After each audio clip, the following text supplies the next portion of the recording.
Chapter 401, Divine Epiphany Translator, Atlas Studios Editor, Atlas Studios Backlund, in a basement that resembled a temple. Mr. A, dressed in a hooded black robe, motionlessly quietly knelt in front of a figurine of the hanged giant for an extended period of time. Suddenly, he pricked up his ears as if he was listening to something.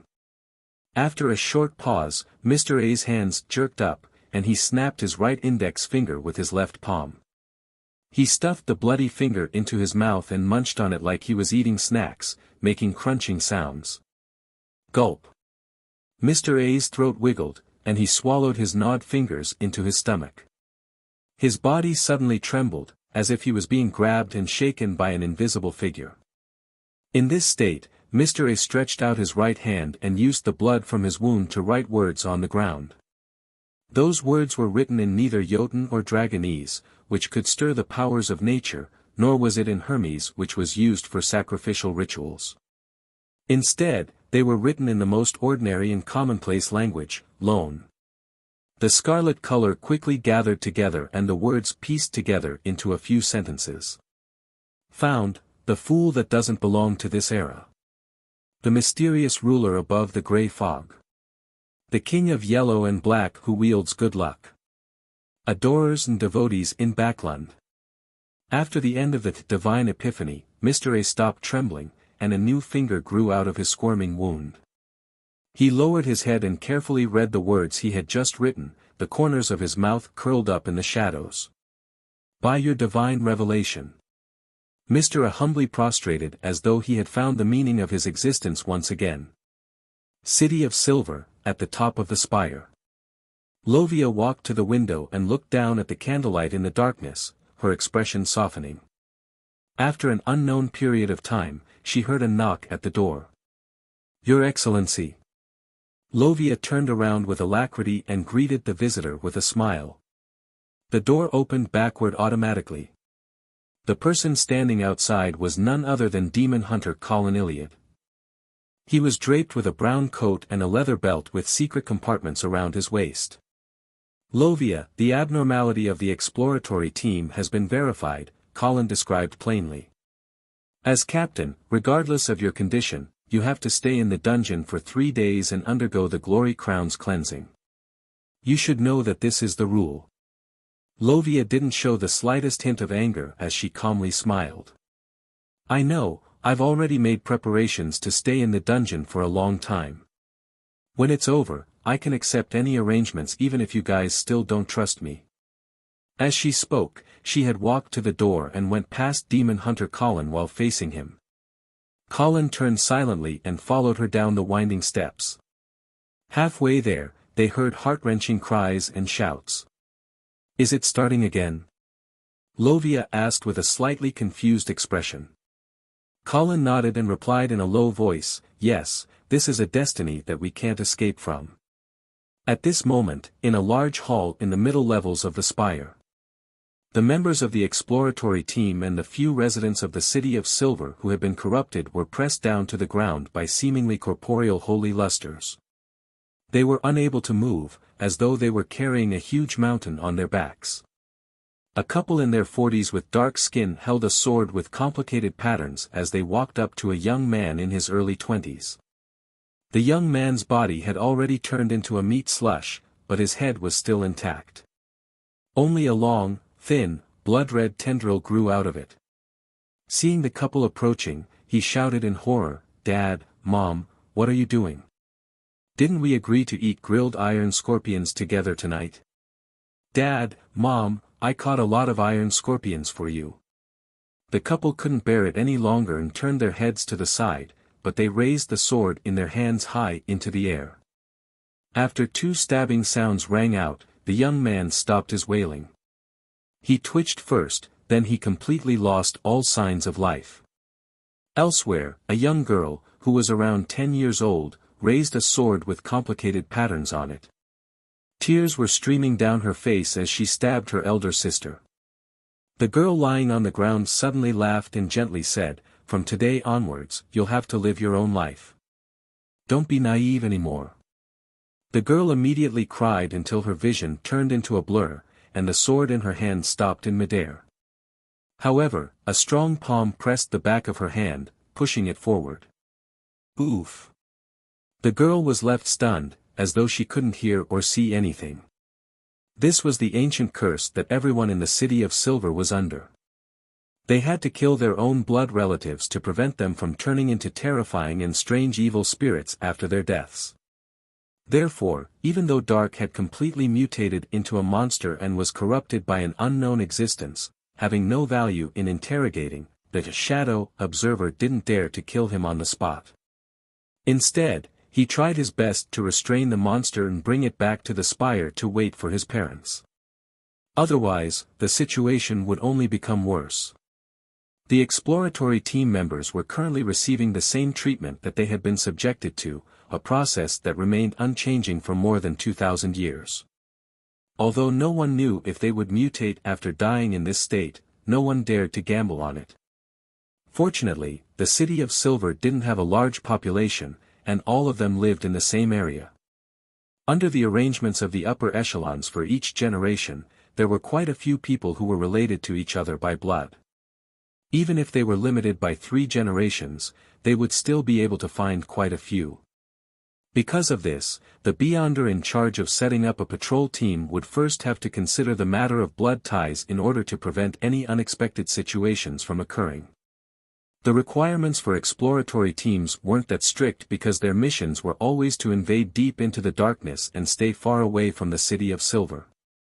Even if they died or mutated, it wouldn't affect everyone's safety.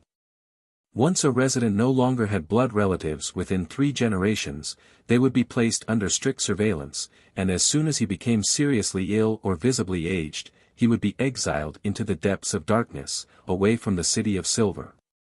When the previous captain of the exploratory team, Uddle, was isolated in the dungeon, there were actually 3 elders in the spire. However, the one who took action was Chief Colin Iliad in the end. Otherwise, they could only attempt to seal. This was because Uddle was the elder brother of his direct kin. Shepherd Lovia and demon hunter Colin silently entered the bottom level of the spire. Accompanied by a few Dawn Paladins, they arrived at the depths of the dungeon. Soon, both of them stopped outside a cell.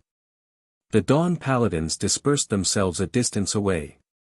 Without any abnormalities, she walked into a room with a single bed, a table, and a single candle at a moderate pace. Before the metal door closed, she turned around and looked at demon hunter Colin with her pale grey eyes. "Your Excellency, you once told me that when residents of the City of Silver leave this place and die in the depths of the darkness, they won't immediately turn into evil spirits. A few days have to pass. Therefore, the other members of the exploratory team have plenty of time to pull open a distance from them." Colin nodded and expressed his agreement. Lovia closed her eyes, revealing a sad smile. "In an exploration 2 months ago, a team member died in front of me. I pretended to be separated from the rest of the team. I waited there for 5 days, but he didn't turn into an evil spirit." Demon hunter Colin looked at her in silence, not saying anything until the metal door closed with a clang, and the seal took shape. In the ancient palace above the fog. After waiting for a while, Klein was finally relieved when he saw that there were no changes to the crimson star which symbolized Little Sunday. He should have succeeded. He rubbed his temples, wrapped his spirituality around his body, and descended back to the real world. As soon as he felt the presence of his body, Klein experienced the bitter cold. He sneezed, then he quickly removed the wall of spirituality and crawled back into bed. Sadly, his bed was already ice cold. "Fortunately, my body receives a certain degree of protection after entering the gray fog, otherwise, I would probably catch a cold tomorrow." Klein wrapped himself tightly with his blanket and sighed. The current state he was in reminded him of a joke he had heard in his previous life. Warmth is basically gained by vibration. Before his bed warmed up again, he could only let his mind wander as he thought about all sorts of matters. "Yes, there are no pressing matters for me recently. The magician's rules have been concluded. Even if I don't challenge the impossible and only engage in acting normally, I should be able to digest the potions around New Year's.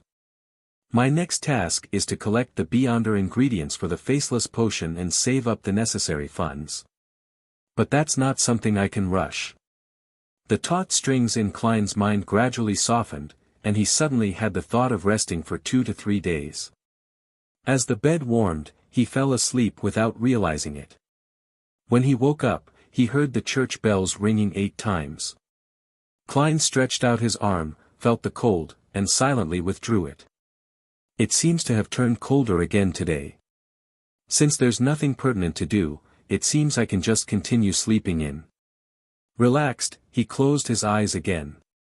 But after a while, he heard his stomach growling and felt the bulge in his lower abdomen. Life is full of hard choices. Klein mumbled. After 10 minutes or so of struggling between the two feelings, he finally gave up, got up, and rushed to the bathroom next door. After changing his clothes and washing up, he went down to the first floor and took out some ingredients to cook Fenepotter noodles. This time, he didn't intend to use the meat sauce that he bought, but instead, he wanted to try the meat paste he had made 2 days ago. This was the meat paste he had carefully chosen from the ingredients based on his memories. Although there were ultimately differences in the ingredients between the two worlds, preventing him from fully replicating the authentic taste, Klein still found it pretty good after sampling it. It wasn't long before he had a bowl of Fenepotter noodles with condiments and meat paste. He found it a really wonderful morning. Keeping in with the tradition of this world, he browsed through the newspapers as he ate, and he checked if Eye of Wisdom had placed an advertisement first. Based on his late-night thoughts from yesterday, Klein decided to have some fun today, so he considered whether he should go to a concert, an opera, or a play. The tickets to many of the music halls in the West Borough, Hillston Borough, and Sherwood Borough are at least 6 solely, and if it's a famous musician, then they would even be on the order of pounds. Music halls specially catered to common folk range from 6 to 9 pence. Those that are open to the poor with money to spare in East Borough only need 1 pence. Klein flipped through the relevant materials to select his choice of entertainment for the day. At that moment, he heard the doorbell ring. Ding dong. Chapter 402, Digging Translator, Atlas Studios Editor, Atlas Studios. Who is it? Klein jerked his head up to look at the door. He felt as if he were suffering from an illness. The fear of hearing the doorbell ring was identical to the symptoms he had experienced on Earth, being afraid of his cell phone's ringing. Putting down the newspaper and magazine, he looked at the empty plate which had been cleaned even of its seasonings, then he stood up, and he walked to the door. Before he got a hold of the handle, he already knew that it was Dr. Aaron outside. "Don't you need to work?" Klein mumbled as he opened the door. "Good morning, Aaron. The fog is gray today." He smiled. Aaron was still wearing his cold expression, but there was an additional sense of anxiety and fear written on his face. He nudged his gold-rimmed spectacles and, without bothering to greet him, bluntly said, "Sherlock, I had another dream. I dreamed of Will Septon again." "Ah." Klein almost froze. "That's not right. The real paper crane is with me, above the gray fog, while the one I folded is with the nighthawks. You're still able to dream of Will Septon with a paper crane which was poorly folded by a nighthawk. That's not scientific, no, that's not mystic." Klein became serious and asked, "The same dream?" "No, it's not that scary this time." Aaron became a little calmer. "I dreamed about the grim cemetery. You know of it, right?" "Yes," Klein answered simply. Back then, he had caught a group of students and a mysticism enthusiast who was a complete beginner, Kapusky, engaging in a spiritual dance outside Grimm Cemetery. He later received another copper whistle from the latter which could be used to summon a messenger. Aaron drew a deep breath of cold air and continued, "I dreamed of the woods outside Grimm Cemetery. I dreamed of a birch tree which had a layer of bark peeled off its trunk. Will Septon was sitting underneath that tree, looking at me quietly. And then?" Klein pressed. Aaron shook his head. "The dream ended there." "What a strange matter. Has Dr. Aaron's dream got nothing to do with the paper crane?" No, if it wasn't related, then there wouldn't have been a situation where the dream changed after the paper crane was switched. Furthermore, I also performed a divination using the paper crane above the gray fog and obtained the corresponding revelations. Klein said in a measured voice, "This is no longer within my scope of understanding. What do you want from me, Aaron?" Aaron breathed out warm air that dispersed into white mist. "I want to pay a visit to the area outside Grimm Cemetery. I want to do it now, while it's still daytime. Can you protect me? I'll pay you £1. Heading over to the place that appeared in the dream now. He probably wouldn't encounter anything too strange during the day. Klein thought for a moment and said, "I can accept this request, but I suggest that you go back to the same cathedral and tell your dream to the bishop you're familiar with." Aaron agreed, then said doubtfully, "Why do you always suggest that I go to the cathedral? I know, you've explained it before, in a very logical way, that if mystical powers exist in this world, then the churches, which have been leading humanity, must be the ones with the strongest mystical powers, and if there are none, then at least we can go to the church to get psychological comfort and corresponding connections. However, why do you suggest that I go to the cathedral for something that isn't considered too strange?" Klein considered for 2 seconds, then replied seriously, "I'm a detective. I've come into contact with a lot of unusual things, so I understand the special nature of the church. I also know when to ask for help." "Really?" Aaron listened with a serious expression. The corners of Klein's mouth curled up. "Just kidding. Take it easy, Aaron. I'm going to change my clothes first. And also do the dishes." Having chatted with Aaron at the door for a long time without his thick coat, he turned rather stiff from the cold winds. Taking this opportunity, Klein went to the washroom, went above the gray fog, and divined the degree of danger for this mission. He received the answer that there was almost no risk. If he received a revelation indicating that it was dangerous, his plan was to reject the mission using the Church of the Evernight Goddess as an excuse. Hillston Borough, Myriad Star Cathedral.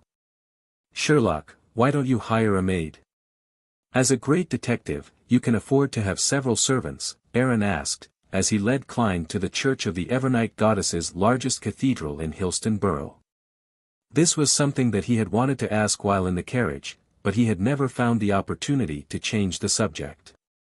Klein sighed, and said heavily, "Aaron, let me tell you a story. There was a detective who hired 2 maids, a cook, and an assistant, and he was doing pretty well, but one day he took over a case and successfully homed in on the murderer, who was a very savage and cruel man. He sneaked into the detective's house with the intention of revenge. The detective was a fighting expert, and in the end, he was only slightly injured, but 2 of his servants died because of him. Do you get it, Aaron?" "I see." Aaron's voice had a hint of empathy. "Sherlock, I never knew that you've had such an experience." "No, the main character has nothing to do with me. I just made up a story. It's not like I can tell you directly that I'm involved in many strange and mystical matters, and that there will always be unspeakable secrets in my house, so that it's best I don't hire any servants." Klein looked forward and let out a long sigh. The cleaning of his home was done twice a week, mostly by Mrs. Stellan Sammer's maid. She was responsible for the most basic cleaning procedures, and each cleaning cost 1 solely. While they were talking, the 2 of them had already entered the hall of the Myriad Star Cathedral. It was dark, quiet, and devoid of candles, completely in line with the Church of the Evernight Goddess's style.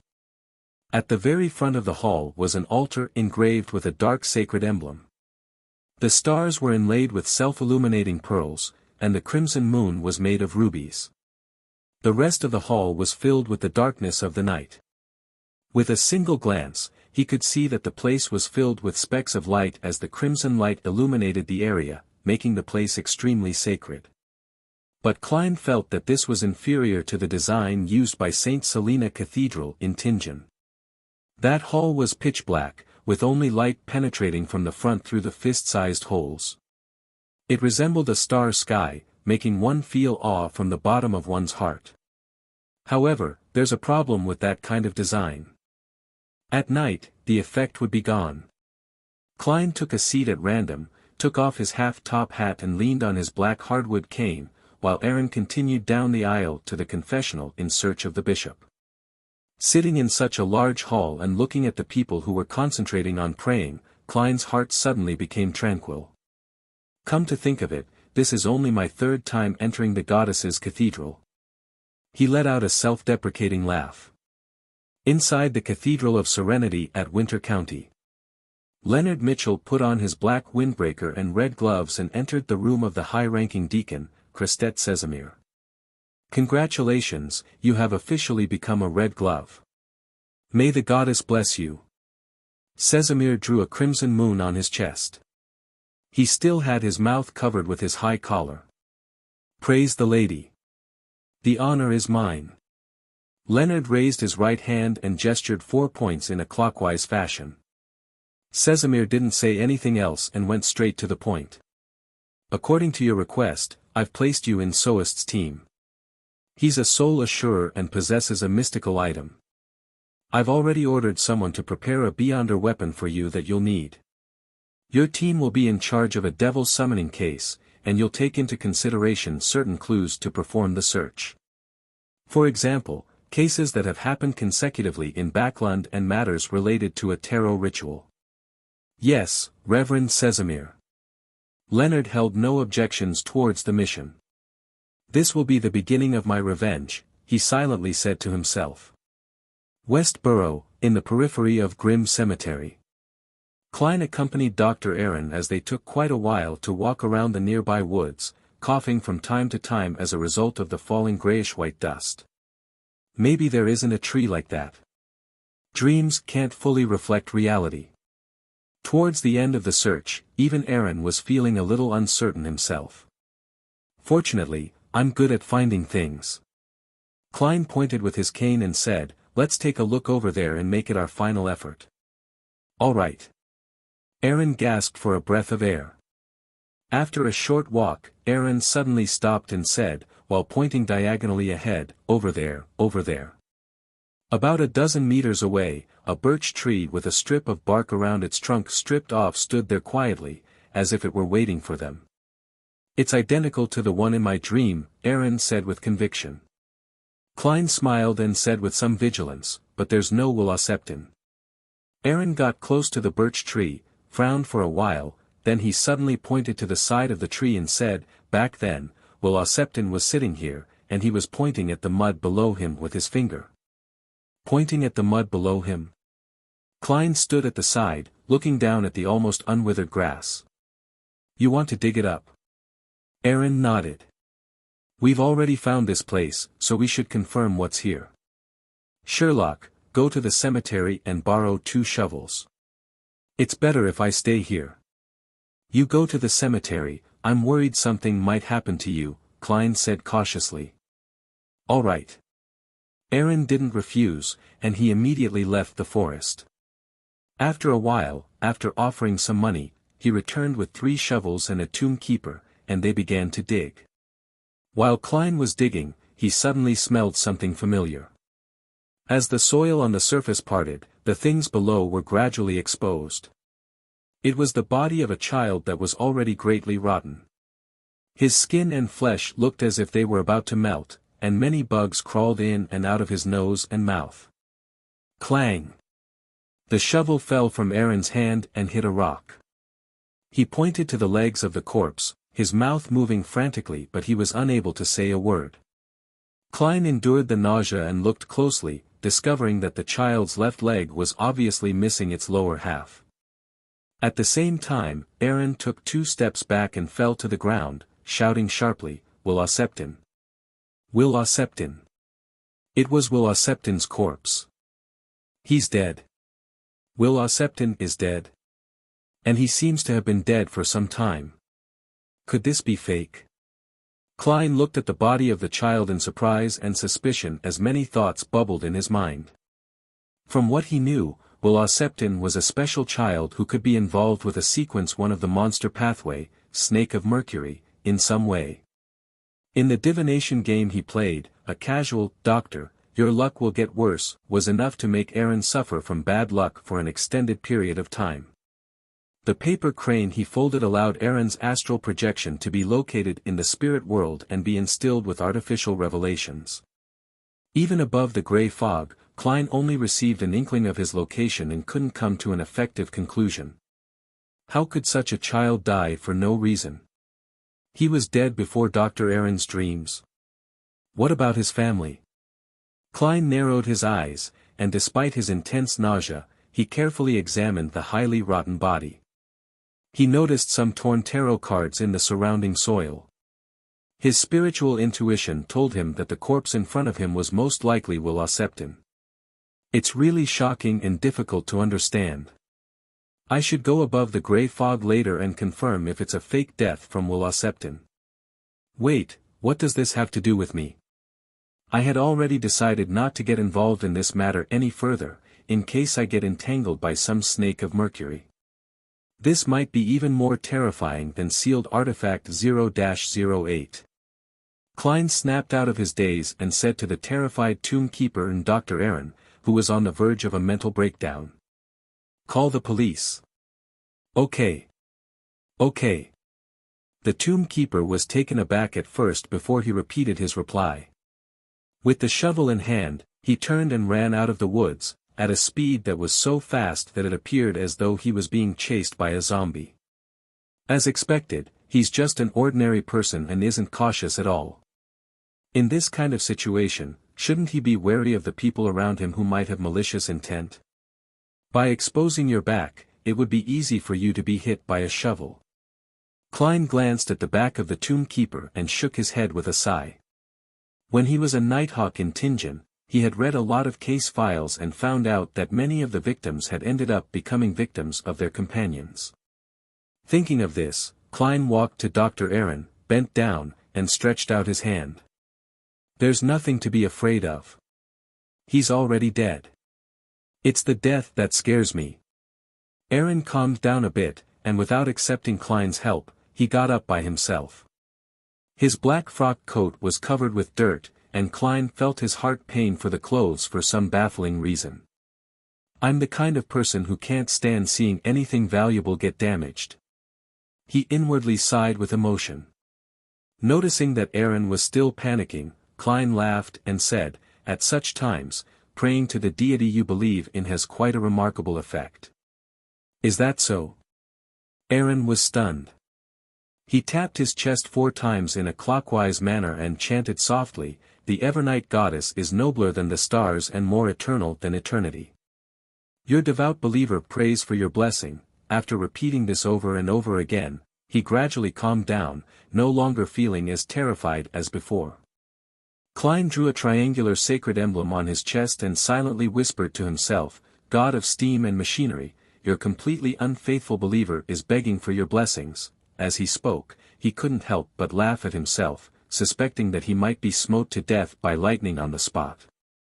However, lightning and thunder belong to the Lord of Storms, and it isn't in the domain of the God of steam and machinery.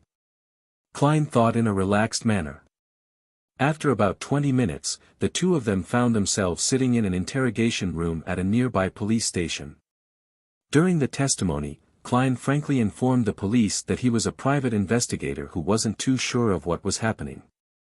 As for Dr. Aaron, he described his dream in detail as the reason for digging to find the body. Klein could tell that the police didn't believe him at all, but after they had gone out for a while, they immediately changed their attitudes, saying that there was nothing suspicious about Dr. Aaron and Detective Moriarty. All they had to do was sign their statements and leave. Aaron was surprised, but Klein wasn't surprised. It was obvious that the Nighthawks had been involved. The advantage of having the doctor head to the Myriad Star Cathedral in advance was demonstrated. Before leaving the police station, Klein wasn't surprised to see a familiar figure. It was the Nighthawk who had entered his dream earlier. The man on duty, who was probably a captain, was still wearing a gray windbreaker and was obviously more resistant to the cold than Klein. His blue eyes swept past Klein's face without any signs of abnormality, pretending to be an ordinary senior inspector. Klein, who was also pretending to be an ordinary private detective, nudged his glasses, put on half-top hat, and left the station with Dr. Aaron in a carriage. After instructing his carriage driver to head to Minsk Street first, Aaron turned to Klein and said, "Sherlock, do you think this will be the end of it? If that body really belongs to Wuxia, then you shouldn't be troubled any longer." Klein paused and continued, "Aaron, have you found anything else that's strange during this period of time? Regardless of what it is." Aaron thought about it and shook his head. "No. This is worth celebrating." Klein sighed and said with a smile. To him, this was the best way things could end with Wuxia's matter. Although the paper crane Klein had folded above the grey fog wouldn't reveal anything, and there would be no problems with any divination afterward, he was still a little worried that some nighthawk would suddenly think of something and use it to find some clues. And now, with the death of Wuxia, the case might soon reach a dead end, put in the archives, and temporarily declared a closed case. No one would pay any more attention to it without any new developments. Aaron relaxed and asked suspiciously, "Frankly, I don't think my statement was very convincing. Why did the cops choose to believe it in the end?" "I don't know either," Klein feigned puzzlement and said, "I thought I'd have to get my lawyer to take me home again, no, bail me out." Aaron smirked and said, "Sherlock, you seem to have a lot of experience in being sent to the police station." Klein laughed and replied in a deep voice, "It's the fate of every private detective." Just as Klein and Aaron were being taken to the police station near Grimm Cemetery, Furs Wall was wearing a long black dress and a black bonnet with a fine mesh hanging down. She entered the silent cemetery and found the grave of Mrs. Olisa. She and Zio had gone to Empress Borough an hour ago to visit Viscount Glaint, and they had successfully gotten a verbal agreement for borrowing £400 without any interest. Viscount Glaint's only request was that the two Beyonders accompany him to the gathering Mr. A would convene tonight to ensure his safety. He was anxious to procure a royal jellyfish's venom crystal so that he could complete the concoction of the apothecary potion. Audrey had found the horn of an adult flying unicorn in the family treasury, and she had taken one out in the name of doing a biological experiment, effectively offsetting part of her debt. She also put forward an additional condition for Viscount Glaint to get the help of Duke Negan's children to confirm if the dragon specimens in the treasury had a thousand-faced hunter and whether there were still light dots flashing inside. When the loan was settled, Furs was in no hurry to pray to Mr. Fool to close the deal as quickly as possible, because it would make Zio intuitively turn suspicious if things developed too quickly. Taking advantage of her free time, she changed her clothes and rented a horse carriage to get to Grimm Cemetery, which was located on the outskirts of West Borough. Knowing the law of Beyonder characteristics conservation and indestructibility, Furs realized that the main ingredient that turned her into an apprentice was the Beyonder characteristic left behind by Mrs. Olisa. In a way, she had inherited her powers. Therefore, she couldn't help but pay a visit and put a bouquet of flowers in front of Mrs. Olisa's grave and thank her. It was early winter, and most of the flowers had long since withered, but Furs still bought a handful of plain flowers. These flowers were grown in a greenhouse and were quite expensive. "Thank you, Emperor Roselle, for your invention," Furs said inwardly in a most sincere manner. As far as she knew, most of the flowers that the nobles used for their winter banquets came from greenhouses, while a tiny portion was delivered directly from the warm south by airships. This was more than the average middle-class worker could bear. Standing in front of the black tombstone, Furs took a deep look at the photograph of Mrs. Olisa before bending down to lay down the flowers and whispered, "Thank you." She immediately straightened up, closed her eyes, and quietly recalled the past. At this moment, she heard a slightly aged voice. "You really are a good and kind-hearted lady." Furs opened her eyes and turned her head, realizing that Mr. Lawrence, from the Abraham family, had also appeared there at some point. He was also holding a bouquet of plain but elegant flowers in his hand. "No, this is not goodness, nor is it kindness. Mrs. Olisa once gave me, a person who had lost her mother, an unforgettable period of warmth," Furs said sincerely. Her eyes were suddenly moist. Lawrence, who only had wrinkles at the corners of his eyes, put down the flowers and sighed. This shows that you value relationships. After chatting for a while, when Furs was about to leave, Lawrence, who was waving her goodbye, suddenly began to cough violently. Cough. Cough. Cough. He coughed until his legs buckled and fell to the ground. It seemed as if he would die at any moment from suffocation. As a doctor who had graduated from an accredited school, Furs didn't hesitate to turn around, crouch down, and begin performing first aid. After a while, Lawrence's condition finally stabilized. He wiped the saliva from the corner of his mouth and smiled at Furs. "Lady, can you take me back to the hotel?" "No problem." Furs helped him to his feet. Lawrence looked ahead, his eyes a little out of focus. He coughed lightly, and he said with a sad and self-deprecating laugh, "My life might be coming to an end." Chapter 404, In Trust Translator, Atlas Studios Editor, Atlas Studios West Borough, Carlpensa Hotel. Furs helped Lawrence into his room and laid him down on the bed. It was a rather luxurious hotel, with thick, soft, grayish-yellow carpets everywhere except the washroom. On the walls hung imitations of famous oil paintings. Lawrence gasped for air and said, "Thank you, Miss Wall, and please forgive a dying man for not being able to bow." "No, Mr. Lawrence, your problem has eased. As a former medical doctor, I can tell you without a doubt that you can still live. After some rest, we'll go to a clinic or a hospital," Furs consoled him. Lawrence smiled. "I know my physical condition very well. You don't have to comfort me. Besides, I'm an amateur astrologer. I already had a premonition that I'm going to die in this hotel in Backlund." Aside from some superficial concealment, everything he said was the truth.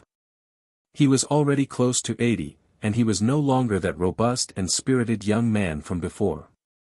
If not for the sequence potions that elevated his constitution, he might have already been buried in some random cemetery.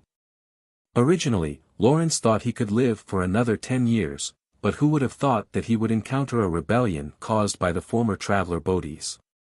He suffered relatively serious injuries at the hands of the Aurora Order, and his remaining descendants all died in that disaster.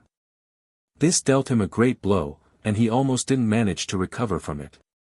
The search for his brothers and their descendants in Backlund had only resulted in him receiving news of their deaths, dealing him a significant blow to his mental well-being once more. Compounded by all these things, Lawrence clearly felt that his life had come to an end. His initial plan was to return to the graves of Labero and Elisa again and present a bouquet of flowers. He would then return immediately and meet with the other members of the Elder Council to set things in order before his death, but being an elderly man, his condition was beyond his control. Without waiting for a response from Furs, Lawrence struggled to retrieve a palm-sized notebook from the inside pocket of his half-open coat. The hard paper cover of the notebook was bronze green, giving off a very ancient feeling. On its surface, the words, "I came, I saw, I record," was written in ancient Fasak. Lawrence placed the notebook on the quilt in front of his chest and took a deep breath. "Mississippi Wall, if I die here, can you help me send it to Pritz Harbor?" "Mr. Lawrence, you'll be fine," Furs emphasized.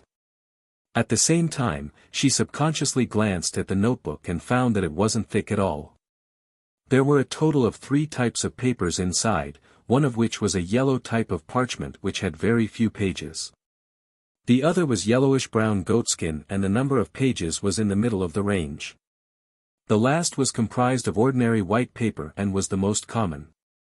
Lawrence laughingly said with great difficulty, "I mean, Mississippi Wall, will you help? Pritz Harbor isn't far.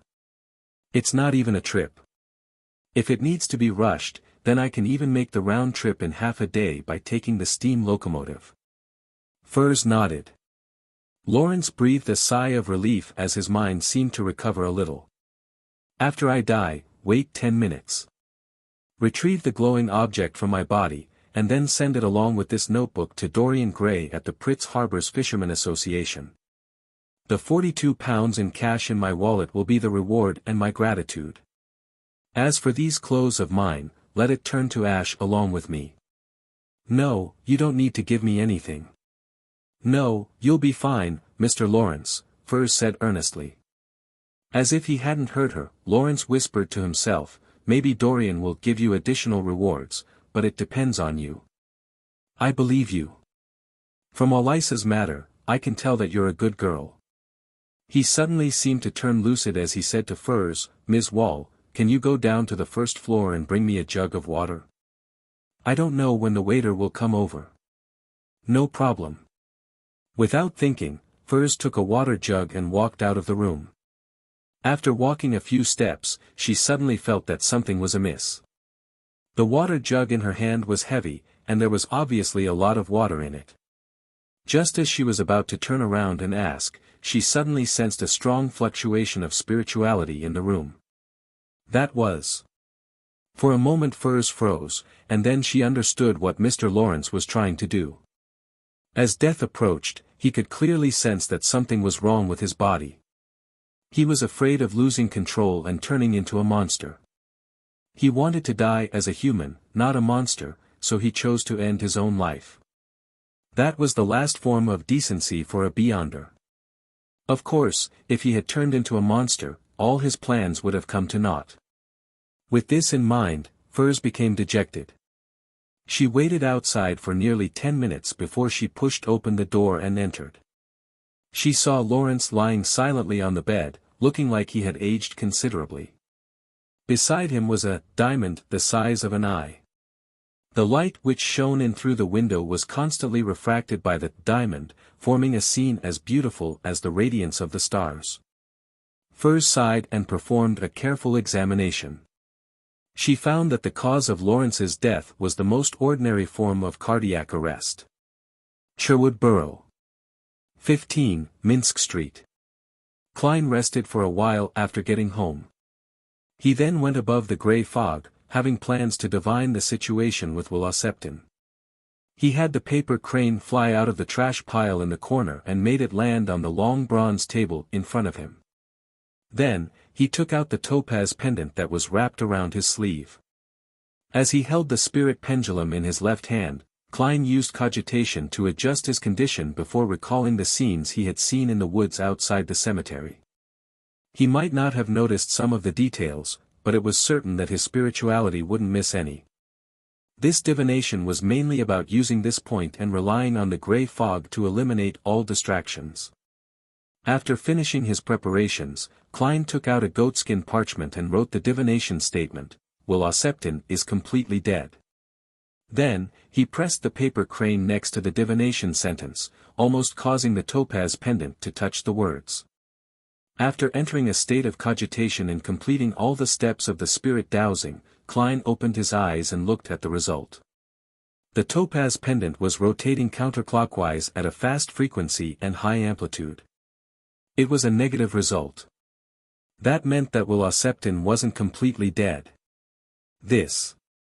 Klein was surprised, but it seemed to be within his expectations. He thought for a moment, then he changed the divination statement, that corpse was Wuxia's. This time, the spirit pendulum gave a positive result. The body did belong to Wuxia. An idea came to Klein's mind, and he wrote a new divination statement, Wuxia's corpse will resurrect. After a few moments of calmly performing the divination, Klein saw the revelation. The pendulum was rotating counterclockwise with a fast frequency. That meant that Wuxia's corpse wouldn't be resurrected, or in other words, no reanimations. It looks like Wuxia had voluntarily or was forced to abandon his previous body, and he is surviving in another way. This matter has something to do with the snake of Mercury. Klein tried to divine additional information, but he failed repeatedly, including the statement, Wuxia's present state. However, he repeated the divination using dream divination and inquired Wuxia's current location. He received a similar scene, a dark room with the sound of running water. However, the feeling it gave him seemed to be a little different. Forget it, there's no need to waste any more time on this. I'm not planning to get involved anyway. Klein put away his spirit pendulum and prepared to return to the real world. Through the prior divination and everything that had happened before, he had a theory about Wuxia, but he couldn't confirm it. He suspected that Wuxia was another snake of Mercury.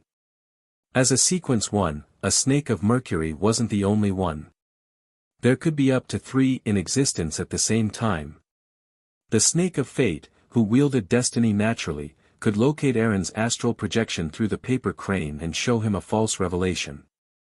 Without a doubt, it also had the ability to change a person's fate. For some reason, Wuxia had become weak and was under the threat of the second snake of Mercury. Everything he did was to escape his counterpart. As for the reason for their conflict, the answer was simple. Without a sequence 0, there could be 3 sequence 1s at the same time, but once there was a sequence 0, there would be no sequence 1s. Regarding this sentence, the formula of the Dark Emperor potion clearly stated the truth. One of the main ingredients of the recipe was 2 beyonder characteristics of a Prince of Disorder. Prince of Disorder was sequence 1 of the Dark Emperor pathway. As a sequence 1, if one wanted to advance to sequence 0, then one had to obtain all the beyonder characteristics of the other 2 sequence 1s of the same pathway. With this guess in mind, Klein was increasingly afraid of getting involved with Wuxia's case. If my deduction is correct, it would be a genuine fight between deities, and I can't afford to get myself involved. Klein's spirituality descended, and he disappeared from the ancient palace above the grey fog. In Empress Burrow, in an inconspicuous house, the Beyonder gathering organized by Mr. A proceeded as scheduled. Furs and Zio had changed their clothes, and they accompanied Viscount Glaint, who was wearing an iron-black mask, into the hall. They randomly chose a seat and sat down. Viscount Glaint wrote down his needs to the attendants before the gathering officially began. He also prayed to the goddess that there would be a response later. As usual, Furs maintained her usual languidness and, in a rare instance, covered herself with a hood, concealing her face with the shadows. She was thinking about the situation with Mr. Lawrence. She knew very clearly what that diamond the size of an eye was. It was a beyonder characteristic left behind by him. However, for the time being, she was unable to confirm what sequence it belonged to. Furs had casually flipped through the notebook, only to find that many of the pages were still blank. The written content was filled with all sorts of strange, odd, and mysterious symbols and magic labels, exceeding whatever she knew. What it is isn't important. What's important is that I keep my promise. Furs warned herself. At this moment, Mr. A, who was seated on a single sofa and was wearing an exaggerated hood, said hoarsely, "I have a mission. Help me find people who believe in the so-called fool." Ah! Furs instantly snapped back to her senses. Chapter 405, Cult Translator, Atlas Studios Editor, Atlas Studios, The Fool. The Beyonders who attended Mr. A's gathering either ruminated over the phrase or conversed with their companions to discuss whether they had ever met anyone who had a similar faith. When did such a cult appear? Someone asked in a low voice. At this point, Mr. A made the attendant beside him hold up a blackboard with a few lines of words written in the Lone language. The fool that doesn't belong to this era. The mysterious ruler above the grey fog. The king of yellow and black who wields good luck. As the attendees examined the blackboard, Mr. A said in a hoarse and jarring voice, "Do not use Hermes to read what's written here. Even more so for Jotun, Elvish, Dragonese, and ancient Hermes. You shouldn't even write the corresponding descriptions, otherwise, there is a high probability that something terrible will happen. Help me find believers in the fool." Of course, they might also be followers of the mysterious ruler above the grey fog or the king of yellow and black who wields good luck. As long as there's a clue, inform me immediately. The reward I'll provide will be so handsome that it will far exceed your imagination. This description. It sounds like an incredible existence. I've only seen similar descriptions in the ancient texts of the 7 gods, a gathering member exclaimed. His companion shook his head and said, "The beings which many cults believe in have similar descriptions." Is it really a cult? The other gathering members were stunned when they heard their discussion. Likely. Typically, when we summon a creature from the spirit world, we might have 3 lines describing it, but one of the lines would be about the blessed one of someone or that who belongs to. It wouldn't be in this format. A gathering member who was well versed in mysticism gave an explanation. As they vehemently conversed, Furs was nearly dumbfounded. Isn't that the honorific name of Mr. Fool? Even though it's described in the Lone language, I'm sure of it. Why would Mr. A want to find the believers of Mr. Fool? Is the Aurora Order behind this? Furz's mind was in a mess. She knew that Mr. A was a member of the Aurora Order because of a particular terrorist organization had announced its responsibility in the assassination of Intis Ambassador Bakerland. After a brief moment of astonishment, Furz subconsciously began to examine herself, afraid that someone would discover that she was already a member of the Tarot Club and that, in some sense, she was an adorer of the Fool. I just recited the honorific name of the Fool according to the ancient Hermes on that piece of paper and was pulled above the grey fog. No one knows about this, and I don't have to be afraid of being investigated. But there's a link to that piece of paper with Mr. Fool's honorific name written on it. It was hidden in a book we borrowed from the Viscount Glaint. Thoughts rapidly flashed through Furz's mind. The Fool that doesn't belong to this era. Isn't that the description I saw on that piece of paper? I even dreamed of an evil spirit. At the same time, Zio remembered the incident that had frightened her, but her long experience as a bounty hunter had kept her from revealing anything unusual. And then, as she recalled, she thought about the origin of the piece of paper. It was hidden in the bookcase of History of the Lone Kingdom's Aristocracy. That book was borrowed from Viscount Glaint's study. Suddenly, a name flashed in both Furz's and Zio's minds at the same time, Viscount Glaint. At that moment, Viscount Glaint was looking at the blackboard and said to himself with interest, "This honorific name is very rare. But it sounds very impressive." Just as he finished his sentence, he looked to his side in puzzlement, asking Furz and Zio, "Why are you looking at me like that?" "Nothing." Zio and Furz rapidly shook their heads at the same time. After dinner, in an elegantly decorated house, Audrey brought the huge golden retriever, Susie, into the living room under the guidance of her psychology teacher, Escalante. She was attending the academic meeting that had been agreed upon last week. Her maid and bodyguard stayed behind while she walked with Susie into a spacious activity room. In the activity room, be it for the atmosphere or some other reason, the gas lamps were not lit. The room was lit by gold-plated candle lamps on the coffee table and cupboard. Before Audrey could take a good look at her surroundings, she saw a gentleman in his 30s walking towards her. He wore a grey tailcoat. "This is the owner of this place, Mr. Stephen Hamprez, a furniture merchant," the long-haired Escalante introduced him. She was just about to tell him Audrey's identity when Hamprez chuckled and said, "Escalante, don't say anything. Let me have a chance at guessing." He had a neatly trimmed mustache and charming dark brown eyes. He appeared very gentle and elegant, nothing like a furniture merchant but more like a university lecturer. After seriously sizing up Audrey a few times, he smiled and said, "Escalante only mentioned that you were her student. Heh, I believe you're a cultured noble lady, and you aren't someone who only looks good. There's no need for you to worry about a decline in the quality of your life. You're a little excited, very curious, and a relatively simple but also full of love. Of course, the most obvious point is that you're very beautiful, just like an angel." He made a final joke, pressed his hand to his chest, bowed, and said, "Welcome, the beautiful Miss Angel.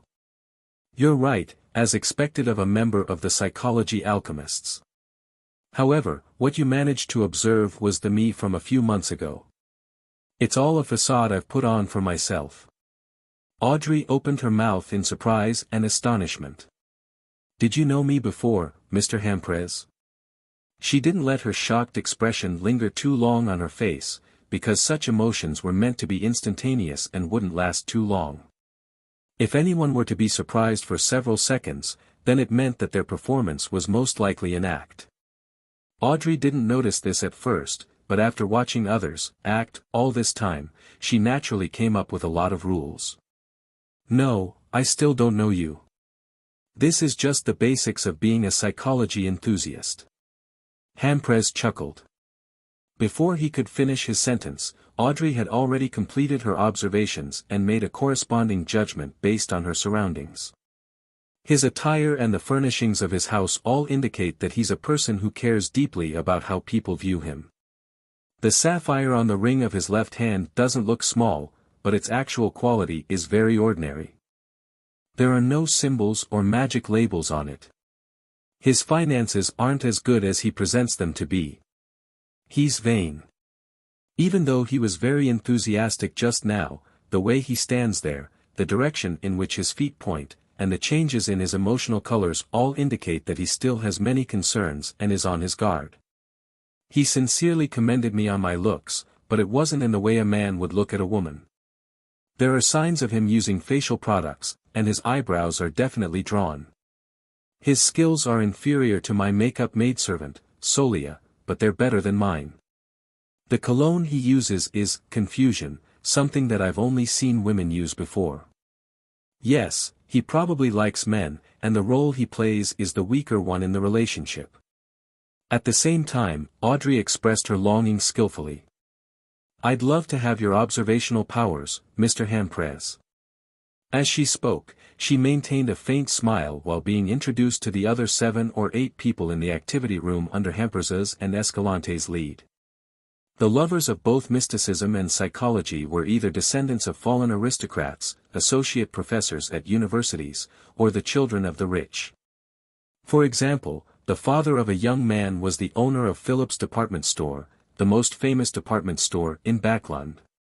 In the exchange that followed, Audrey basically only listened. The only time she spoke was by asking questions, fully expressing her curiosity and yearning. In this academic discussion, Escalante and Hamprez deliberately mentioned the body of heart and mind, as well as the spirit world and the collective subconscious. They also shared some relatively unique points of view, allowing Audrey to gradually understand some of the questions she had accumulated all this time. When the discussion ended and they were out of the house, Audrey glanced at Escalante beside her and asked, with a little naivety, Ms. Escalante, when will I be as good in psychology as Mr. Hamprez? Escalante curled the corners of her lips and slightly tilted her head as she looked at her. Very soon, at night, Klein, who was about to get into bed, once again appeared above the gray fog. Despite being a little sleepy, he was jolted awake by the news Miss Magician had reported. The Aurora Order knows of the fool. They know of my honorific name. The true creator has locked onto me. Klein abruptly sat up straight, as though he was about to face an attack. He quickly rejected the final theory. If the true creator had indeed locked onto him, Mr. A would have long visited him on the pretext of collecting a copper penny for the gas meter. Perhaps, even a saint might appear. That is to say, only the fool and his corresponding honorific name are known, and the clues point to Backlund. Who leaked the news? Klein frowned as he carefully thought about it. Soon, he discovered a possibility. Little Sun has recently chanted my honorific name, and it happened when he was interacting with a member of the exploratory team who was corrupted by the true creator. He held a sacrificial ritual, and there were likely symbols corresponding to the fool at the scene. The ancient palace above the gray fog appeared. So, the true creator sensed the existence of the fool and confirmed that I was the one who had been sacrilegious, no, harassing, no that's not right either, spying on him. Also, Little Sun used the all-black eye at that time, which contains the mental corruption of the true creator. Through that, he has confirmed that my adorers and believers are in Backlund.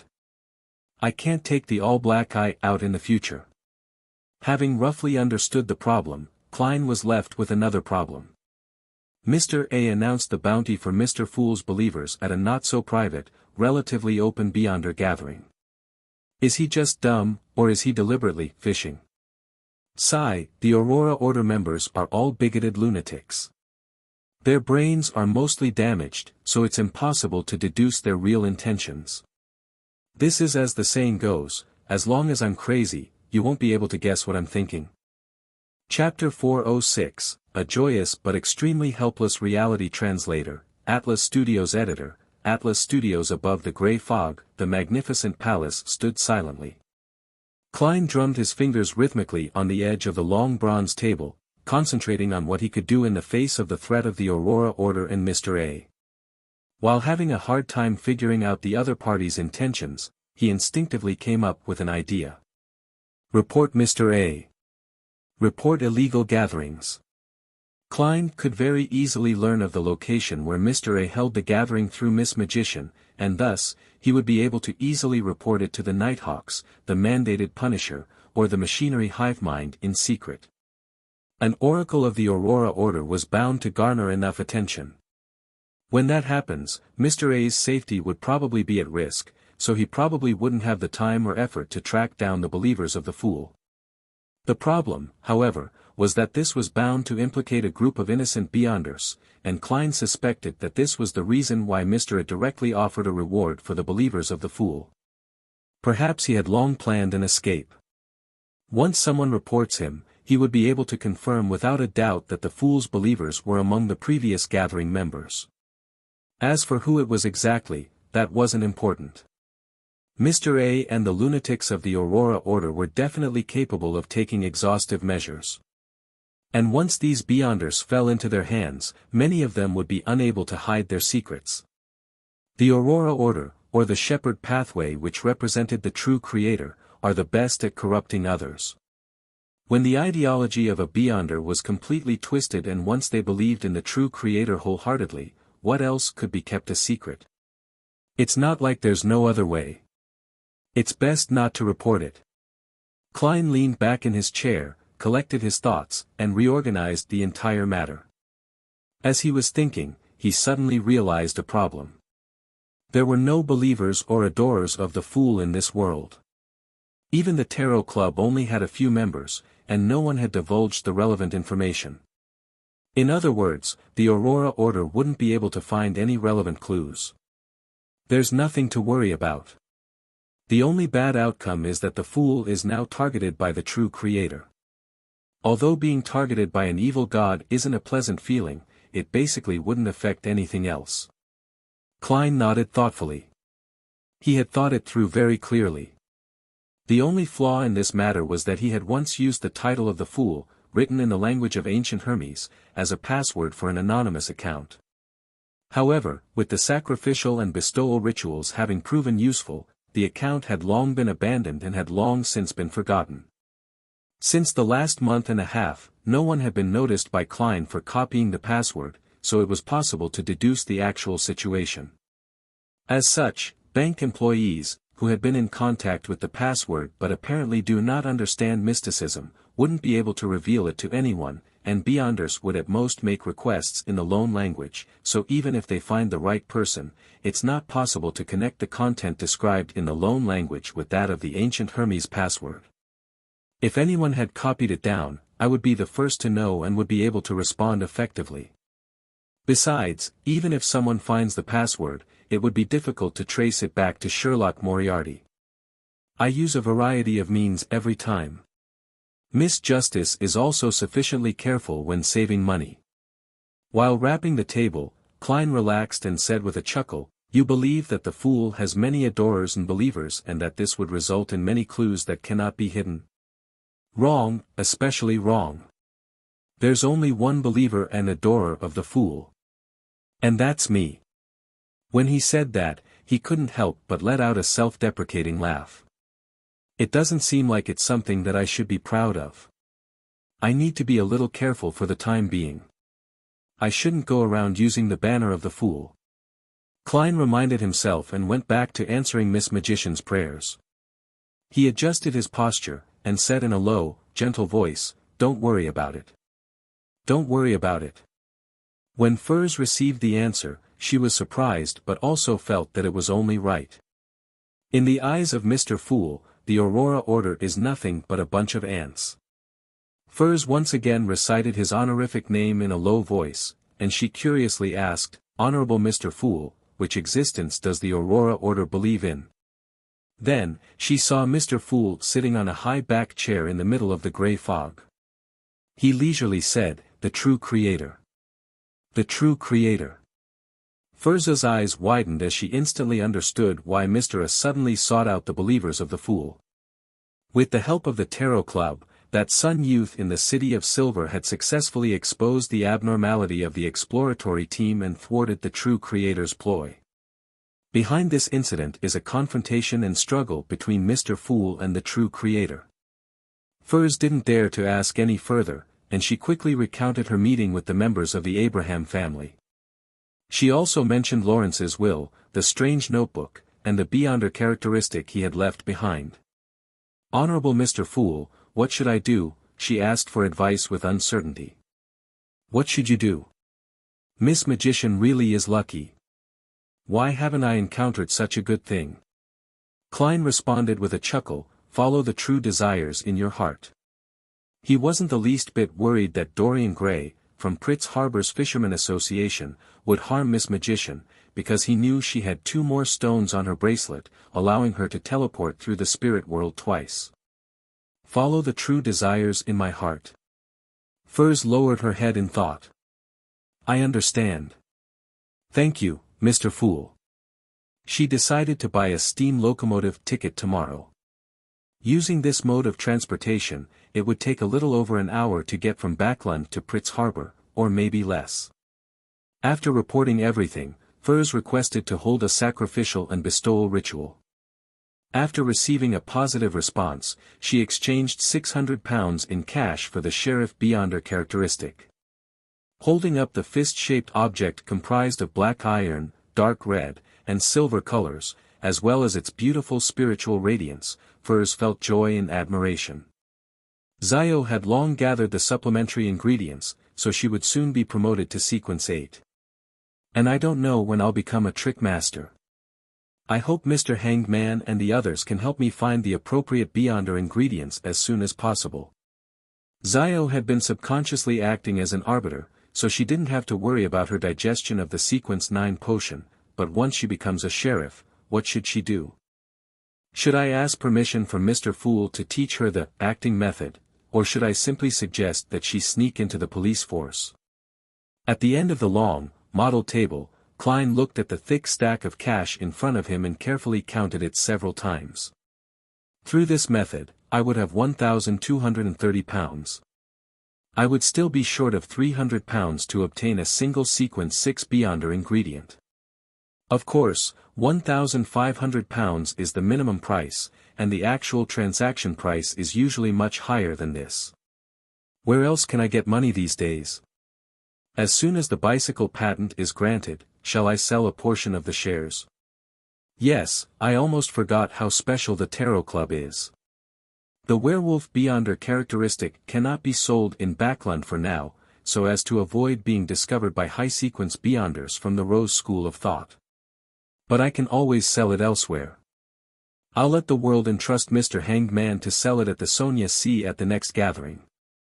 I'll offer a corresponding amount of the commission as his reward.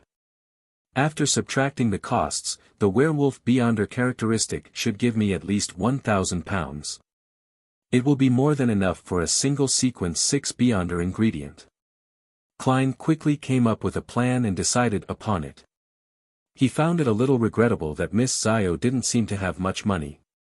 After she became a sheriff, even if she could quickly digest the potion, it would still take her a long time to buy the interrogator's Beyonder characteristic. And if the Abraham family were to take interest in Miss Magician, his subsequent astrologer potion formula would no longer be marketable. What a pity. Klein sighed and returned to the real world. Wednesday morning. Klein didn't suffer from insomnia due to being targeted by the true creator and the Aurora Order's pursuit. He slept till daybreak and happily went out to buy a Desi pie for breakfast. There was no doubt that Desi pie required sweet iced tea to match it. As he enjoyed the food and flipped through the newspapers, he discovered the advertisement for the Ernst firm and learned that there would be a Beyonder gathering convened by Eye of Wisdom tomorrow night. This time, I'll be able to request to purchase the relevant Beyonder ingredients. But there's a high chance that it wouldn't be available. Even if there's something, it will be supplementary ingredients like the hair of a deep-sea naga. Klein seriously considered the channels in which he could find the ingredients. He spread out his left hand and counted with his fingers. From the Tarot Club, there are the outlets of Little Sun, Mr. Hanged Man, Miss Justice, and the rest. Beyond that, I have Eye of Wisdom's Gathering, Miss Bodyguard and Merrick, but I shouldn't contact them if possible for the time being. Also, Yes, I have Vampire Emlyn White. Didn't he mention that he would write to ask some powerful sanguines? That's what social connections can bring about. Coming to this thought, Klein immediately decided to go to the Harvest Church to wait for Emlyn White. Although it was impossible for the Aurora Order to track him down, it still gave him a sense of urgency, making him want to gather the Beyonder ingredients as soon as possible. When he digested his potion, he would quickly advance to sequence 6. 10 in the morning, south of the bridge, Rose Street. In his double-breasted frock coat, Klein took off his half-top hat and strolled into the rather small Harvest Church. At first glance, he saw the giant-like Father Yutravsky and Emlyn White, who was dressed in brown priest robes. The latter was wiping the candle lamps with a numb look on his face, as though he would rather be dead. What a coincidence. Wait, don't tell me he's here for the entire day. He only returns home at night. Klein casually found a seat and sat down. There were less than 5 devotees in the entire cathedral. Emlyn White also saw him and put down the rag. He walked over and sat beside him. The vampire's expression suddenly became lively.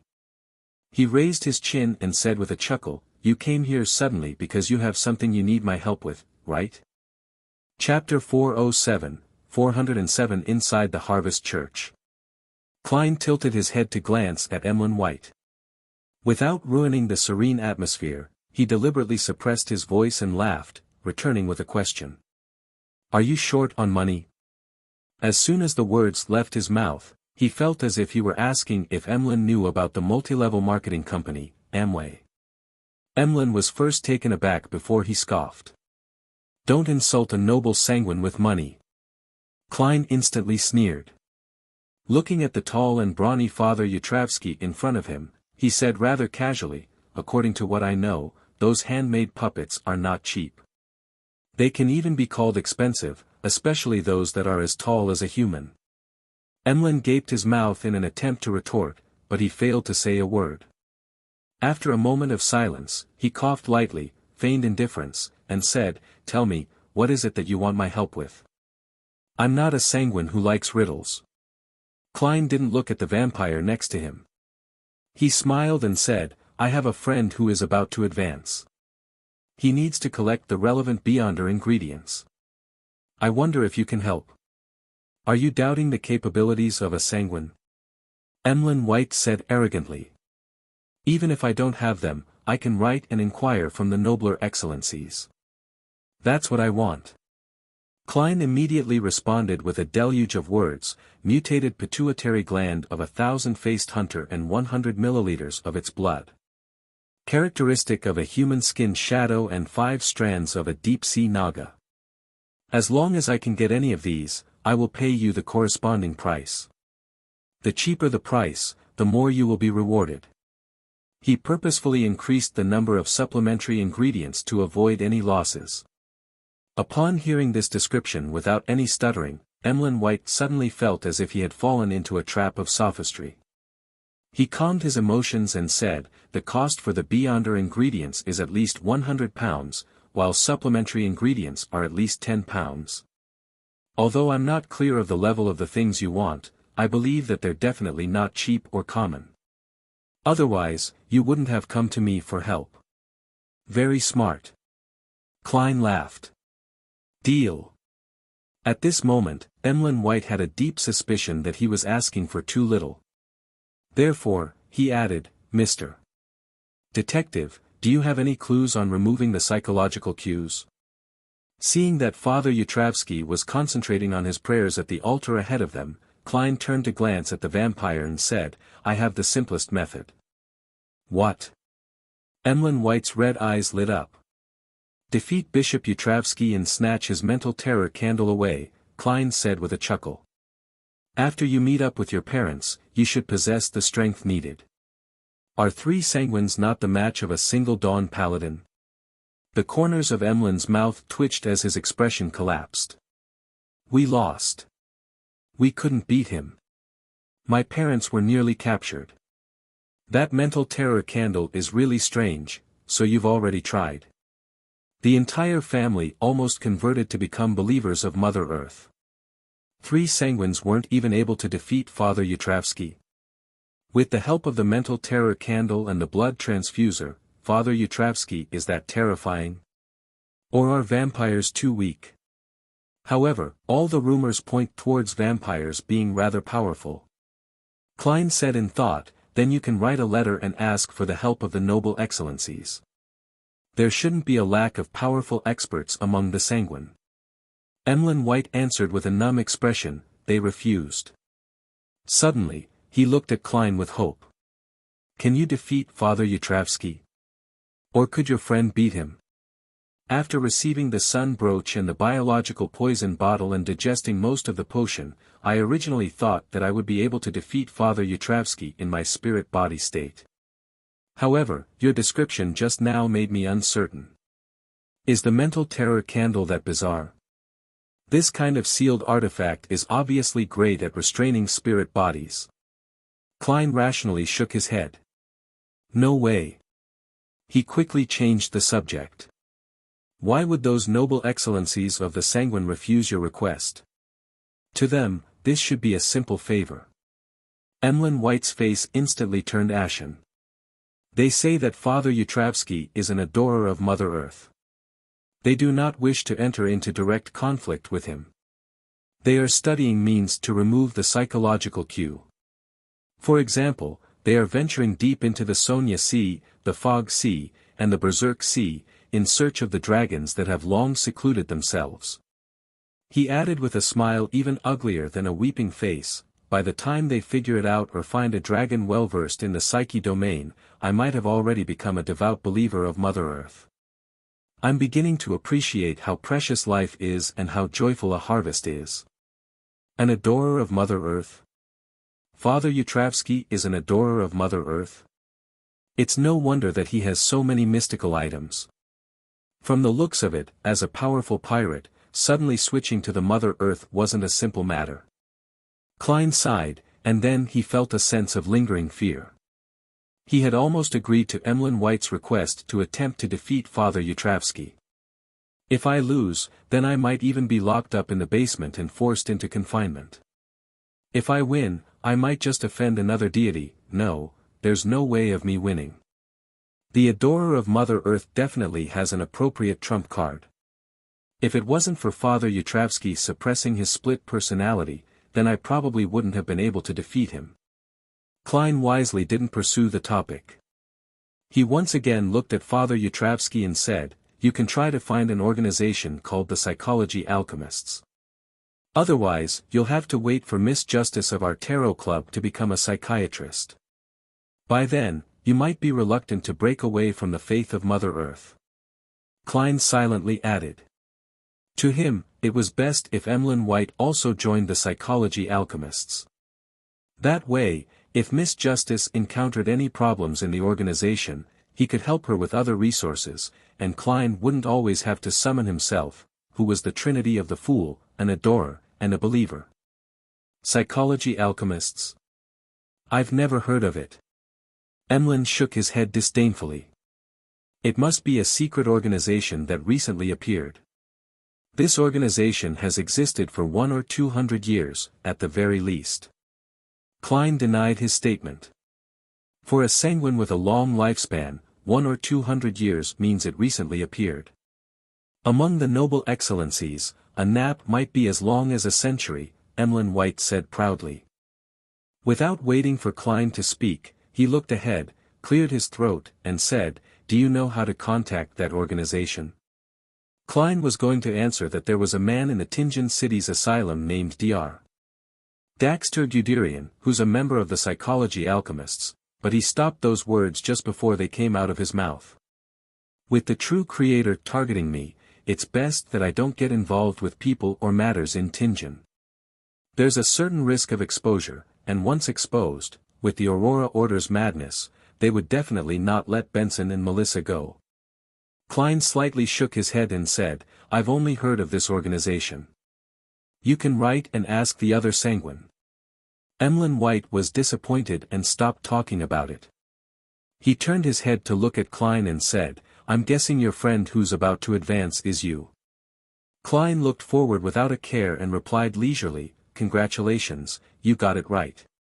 Emlyn White was stunned. This was completely different from what he had expected. Noticing his change, Klein laughed softly. Mr. White, the most suitable job for you isn't to be an apothecary but to be an actor. Emlyn was stunned at first, but he immediately raised his head arrogantly and said, I'm a deep, noble Sanguine. I don't rely on my looks to make a living. Do you think I'm praising you for being handsome? Klein slowly stood up and laughed. No, I mean, you are very talented at comedy. While Emlyn White's expression froze, he squeezed his way out to the aisle and said, Don't forget what I entrusted you with. Pritz Harbor, White Oak Street. Furs Wall took the steam locomotive early in the morning and arrived at the kingdom's largest and most important port. She had also booked tickets for her return trip by boat, which was relatively inexpensive. Taking in the smell of the sea, Furs saw many of the dockworkers who were in a hurry. In the middle of each season, the port was swarming with temporary workers for relatively decent pay, and many poor people living in Backland's East Borough would head southeast on foot and in groups, traveling a distance of more than 60 kilometers. This was the same thing they did when harvesting hops. The roads are wider than Backland's, and the air quality isn't bad, but it's relatively dirtier. Furs looked around and found the Fishermen Association in an old building.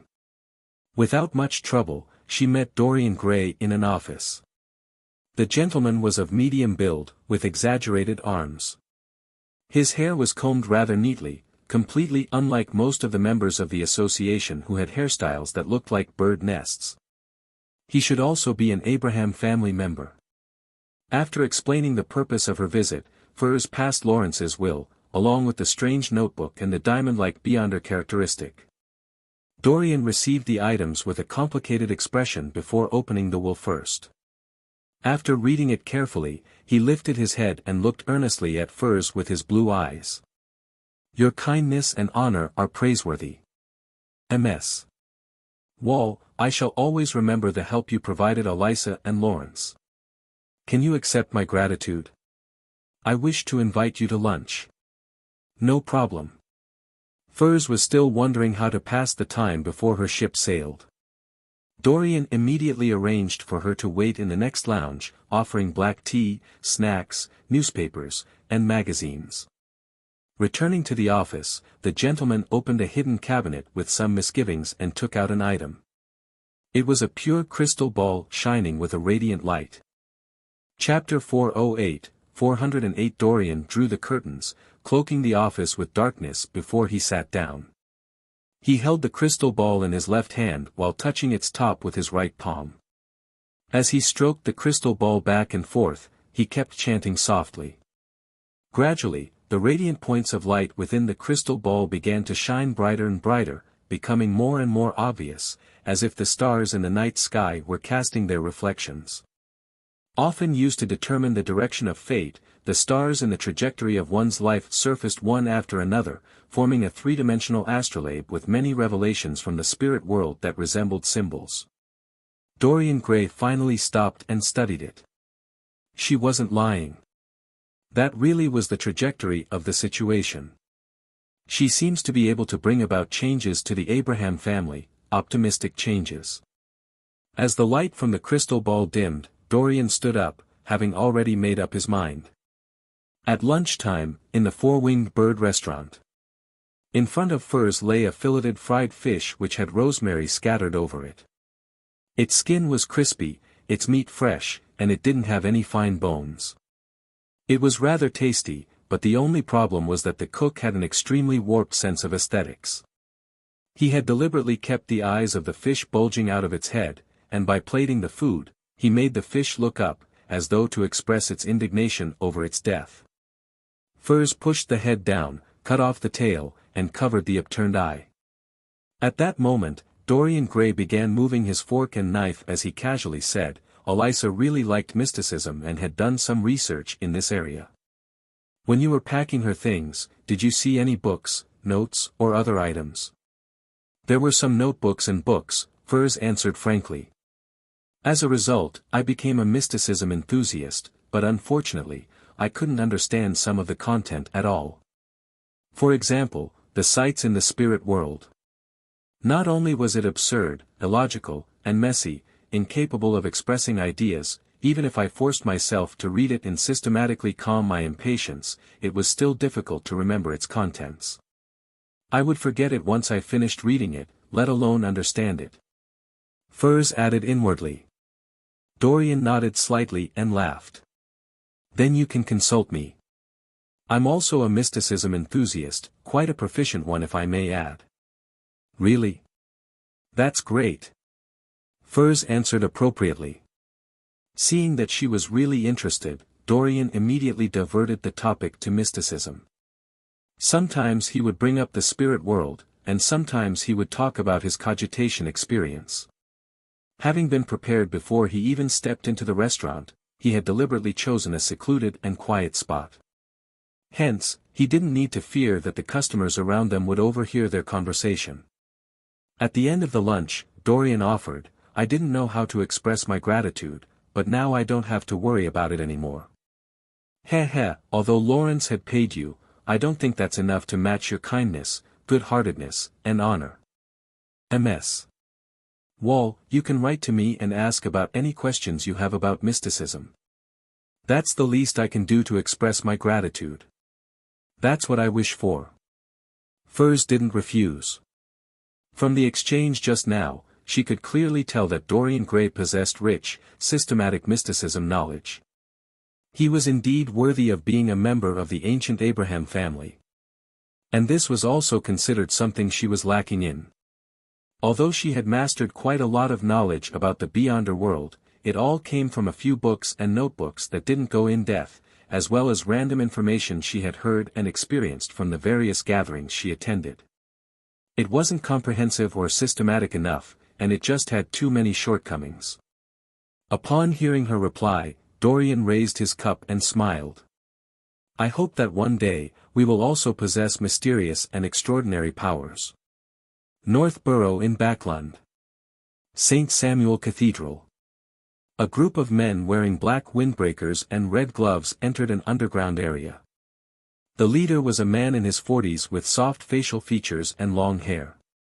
Wearing a pompous top hat, he carried a black cane which was inlaid with gold. He quietly followed the Nighthawk leading the way and entered a rather spacious room. There were many bookshelves in the room, with various dossiers placed on them. A mesmerizing, beautiful woman wearing a black robe with blue eyeshadow and blush was leisurely sitting in a high-backed chair. She didn't get up to greet him. It was the former spirit medium, Daly. "Soest, all the information you need is over there." Daly gestured with her chin at the table by the door. The middle-aged man named Soest smiled and said, "Daly, why were you sent to guard this place? You should be tasked with more important matters." "No, this is what I wanted. I need to settle down and read more information." Daly chuckled. "This is to ease my future progress. Humans are fragile creatures, and they need a certain amount of time to calm down. No one can always be in peak condition, enjoying the thrill and pleasure without any rest. Your style really has never changed.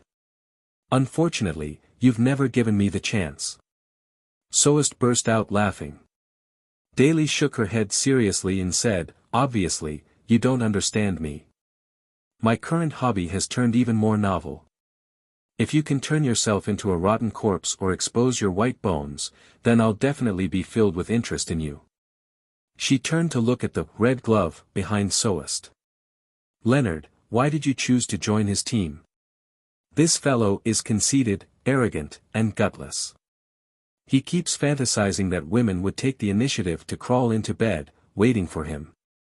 To be honest, perhaps this is the unique trait of a nightmare. When she mentioned nightmare, Daly visibly paused. Leonard helplessly said, "Ma'am Daly, this was the arrangement of His Excellency Casimir." "Is that so? I can see that you agree with my views on Soest," Daly concluded in a slightly husky voice. Leonard was momentarily at a loss for an explanation. Fortunately, Sola Sure Soest didn't pay much attention to Daly's words. Walking over to the table filled with information, he picked up a dossier and flipped through it. Leonard and the others immediately surrounded him, imitating their leader.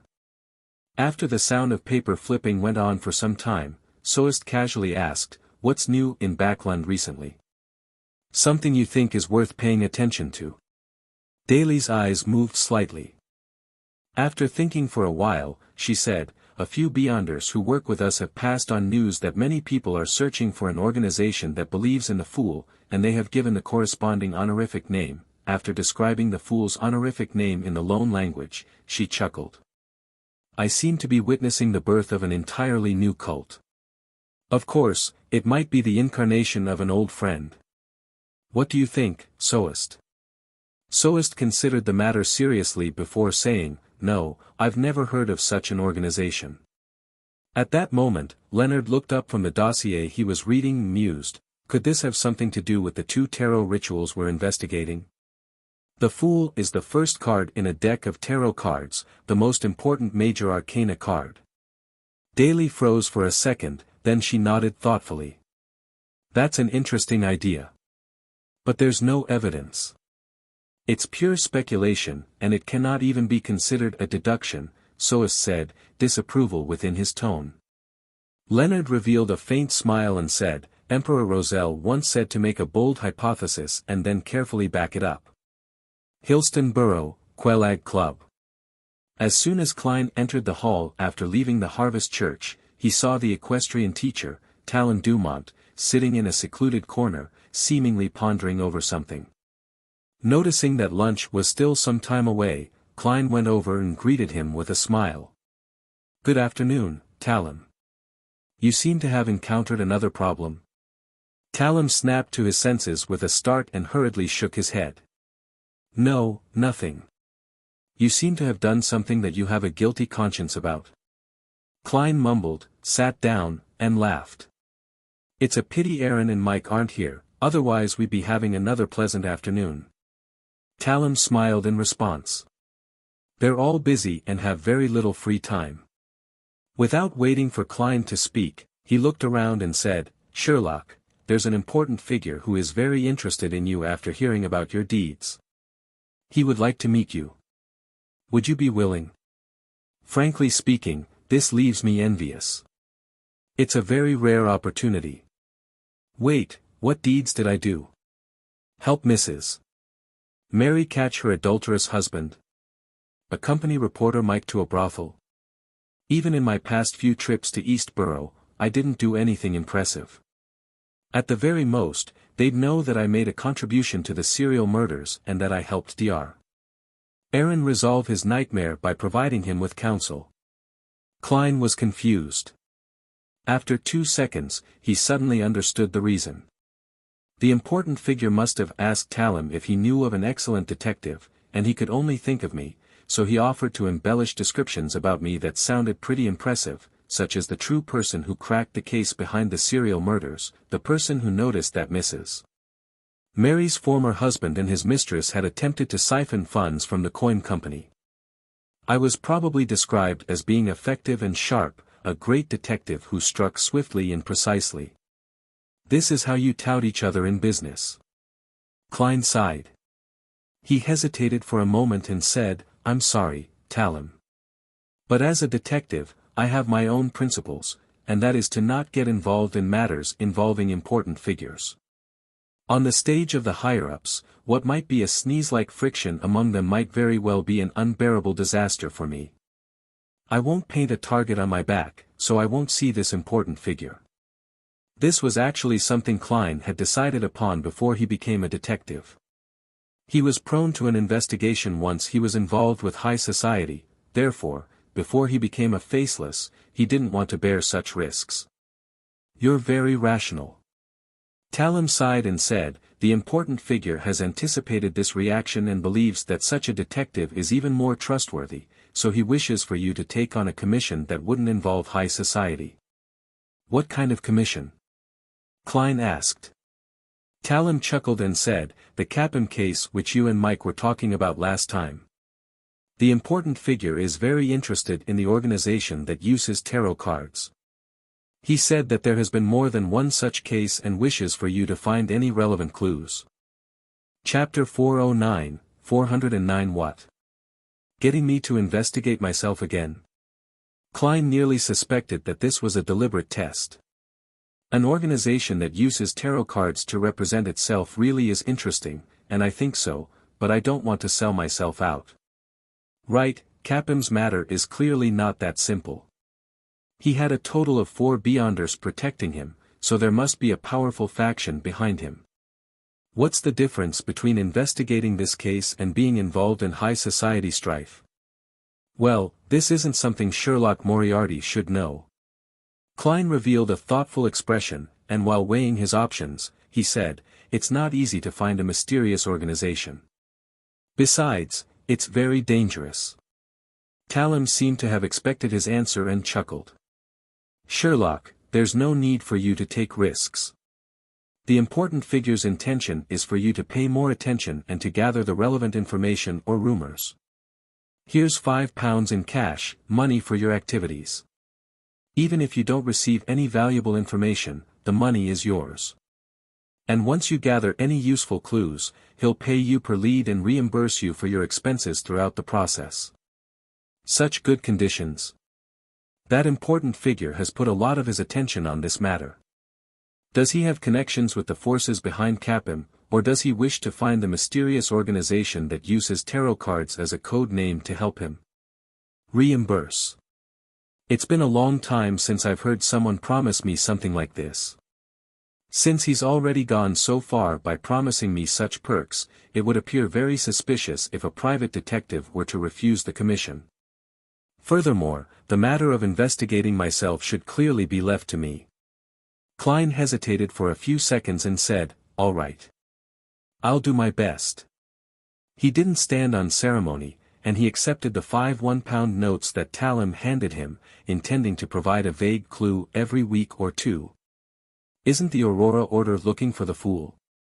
The Fool is obviously part of a tarot card.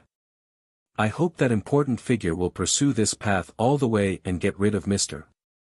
A thought began to form in Klein's mind.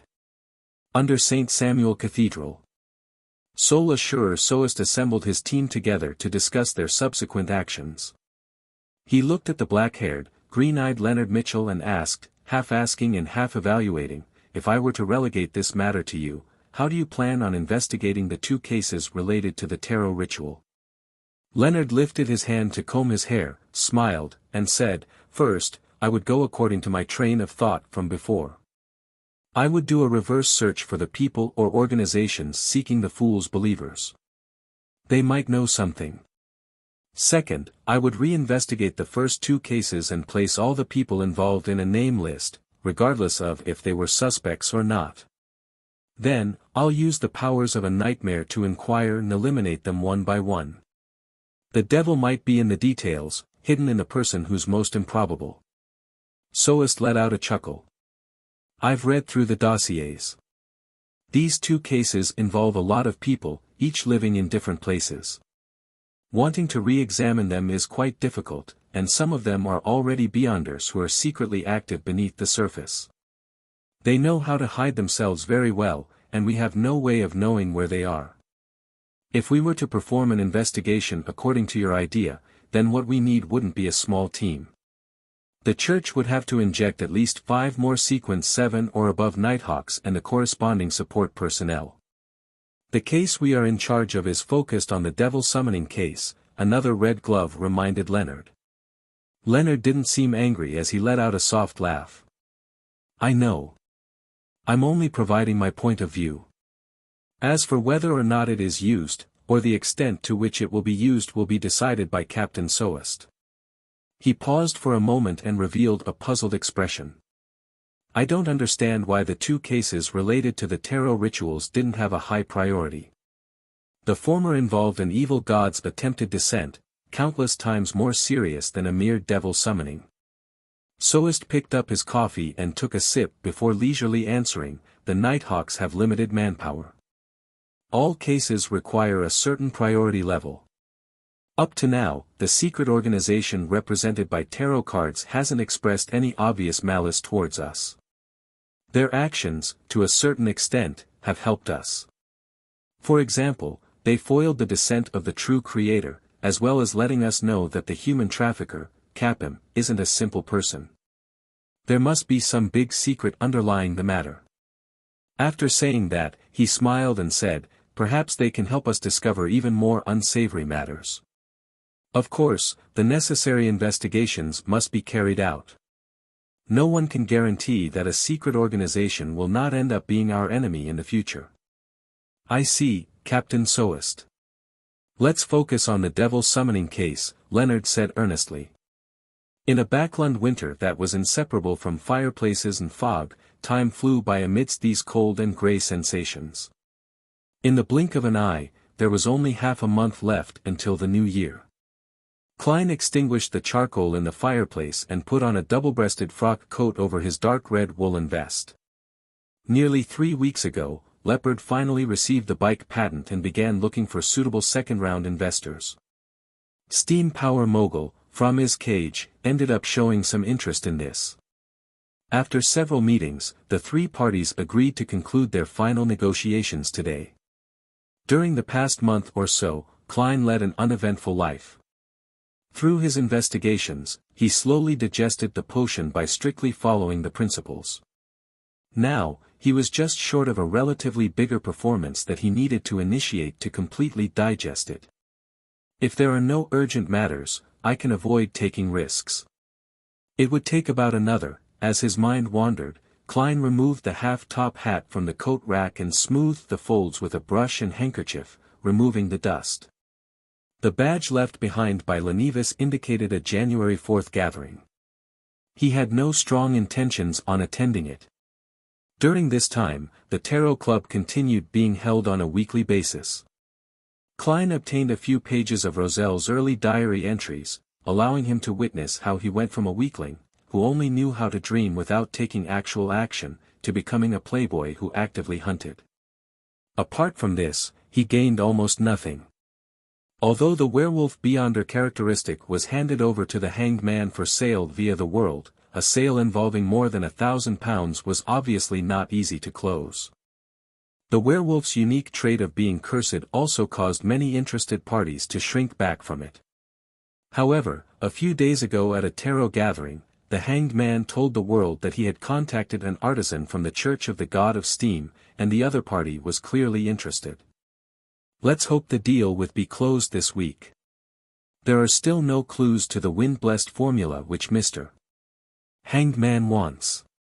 Klein packed his personal belongings, picked up his cane, wore his hat, and walked out the door. The wind-blessed potion formula was a sequence 6 formula.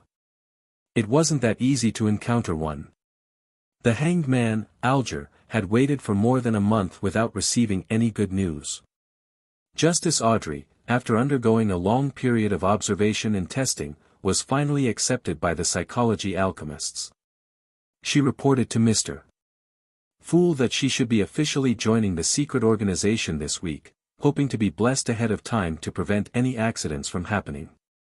For this, she was prepared to plunder at least 10 pages of Roselle's diary entries from the psychology alchemists for Mr. Fool without any compensation. As for the dragon specimen in Duke Negan's treasury, she had already confirmed that it was a thousand-faced hunter. However, it was purely a sample that was without the corresponding Beyonder characteristic or flowing blood. The £2,000 she owed Mr. Fool's adorer wouldn't be repaid until February or March of next year. This was because, although she would officially come of age at the New Year's ball and be able to take charge of a portion of her fortune, she would still be under the supervision of her parents and wouldn't be able to sell them at will. Furthermore, she was still short of Viscount Glaine's final payment, so she needed ample time to raise the money in secret. The magician Furs, with the help of the hanged man, finally obtained the blood of a deep-sea marlin. She paid him £320 for it, which reduced her savings to £120. In order to make up for her loss and for the stomach pouch of a spirit eater, she began to furiously rush to write her new book, which quickly took shape. It told a story about adventure, love, traveling, storms, pirates, and many other elements fused into a whole. Her and Dorian Gray's correspondence never stopped, and the other party had recently announced that they would be coming to Backlund to pay their respects to Elisa, Labero, and Lawrence. The son Derek, who was acting normally as suggested by the hanged man, continued his daily patrols, amassed merit points, and didn't attempt any rituals.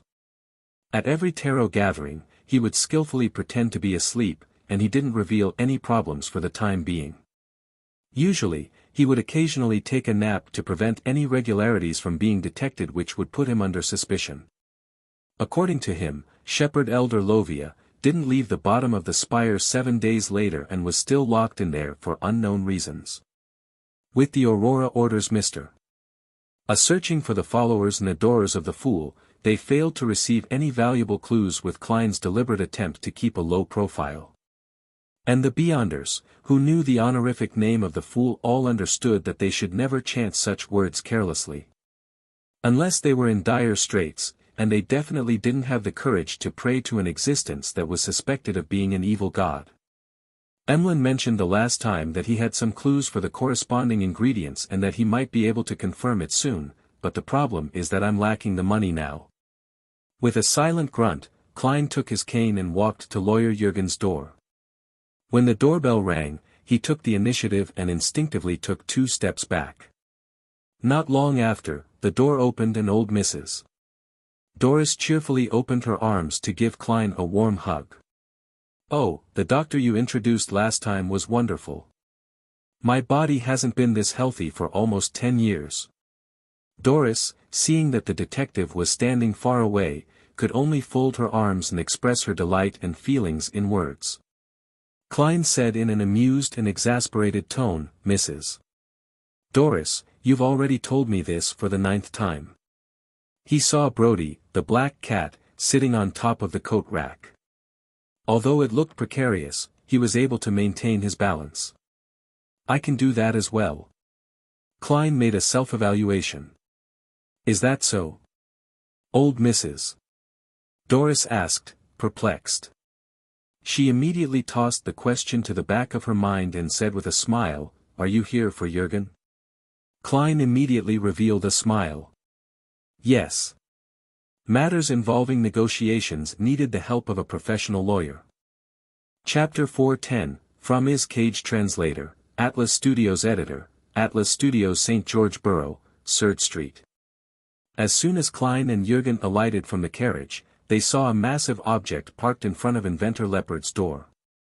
It was iron-black in color, with a dozen wheels in 3 groups, the top of which towered like a ship's chimney, and smoke was emitted from it. It was a steam engine that Klein had seen in magazines and on the streets, often described by the public as an ironclad warship with a rather exaggerated body.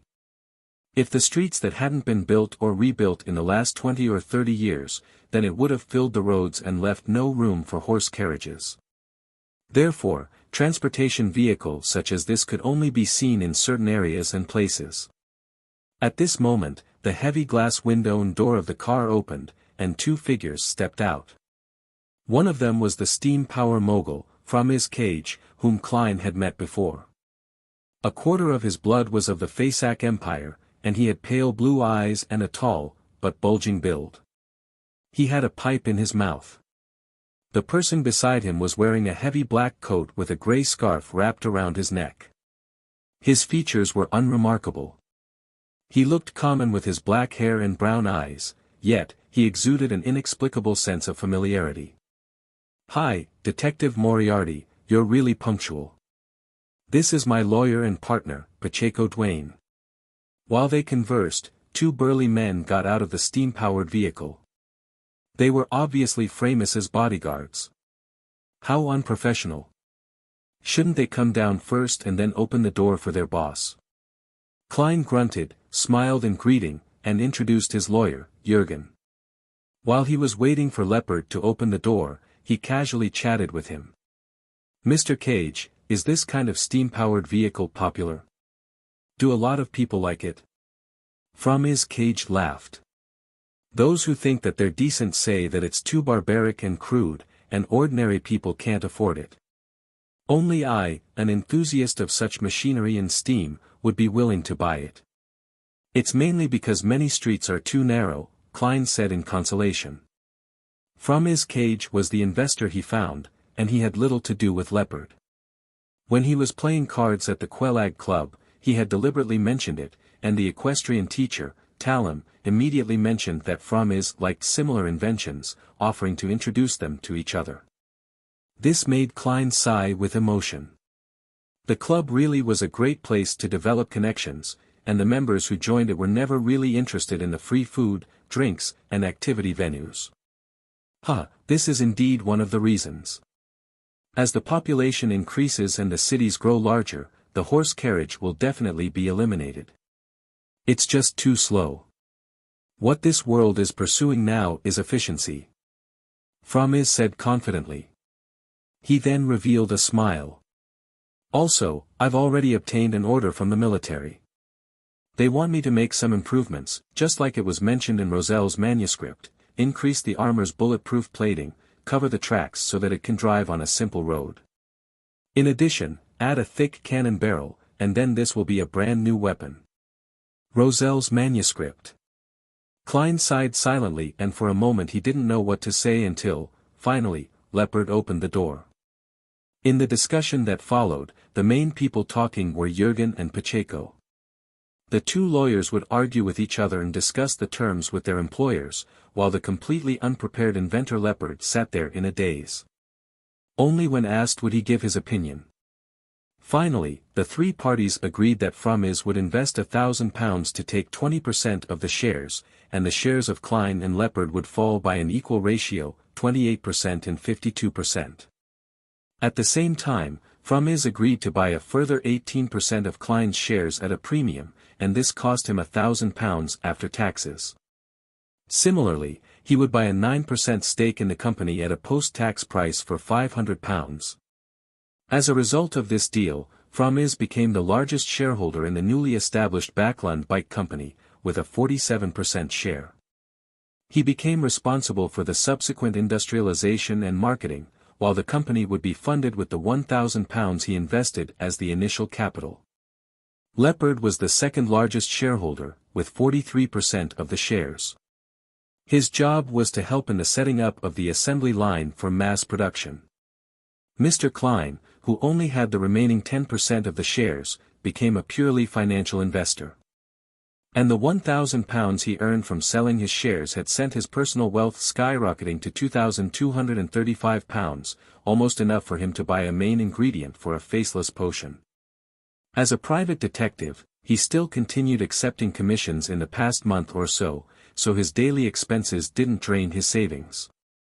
"I still have to pay £50 to lawyer Jürgen, leaving me with £2,185. I'll have to thank Talem when I see him." A thought flashed through Klein's mind. He signed and stamped the contract. Then, he stood up and shook hands with Framus and Leopard. "I hope for a pleasant partnership." Framus took out his golden pocket watch and looked at it before chuckling.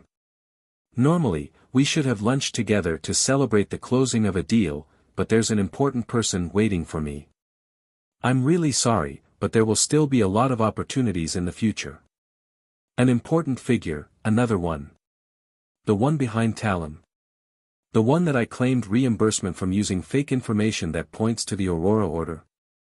Klein suddenly felt a little guilty. He hurriedly smiled and said that he didn't mind. After exiting the house and getting into a carriage, Jürgen suddenly frowned slightly. "Sherlock, you agreed too readily. Why do you say that? Klein asked curiously. He didn't even know what Jürgen was talking about. Jürgen said rather seriously, when we were talking about the transfer of shares. Based on your description, and on Framus's performance, I can imagine a bright market prospect for bikes.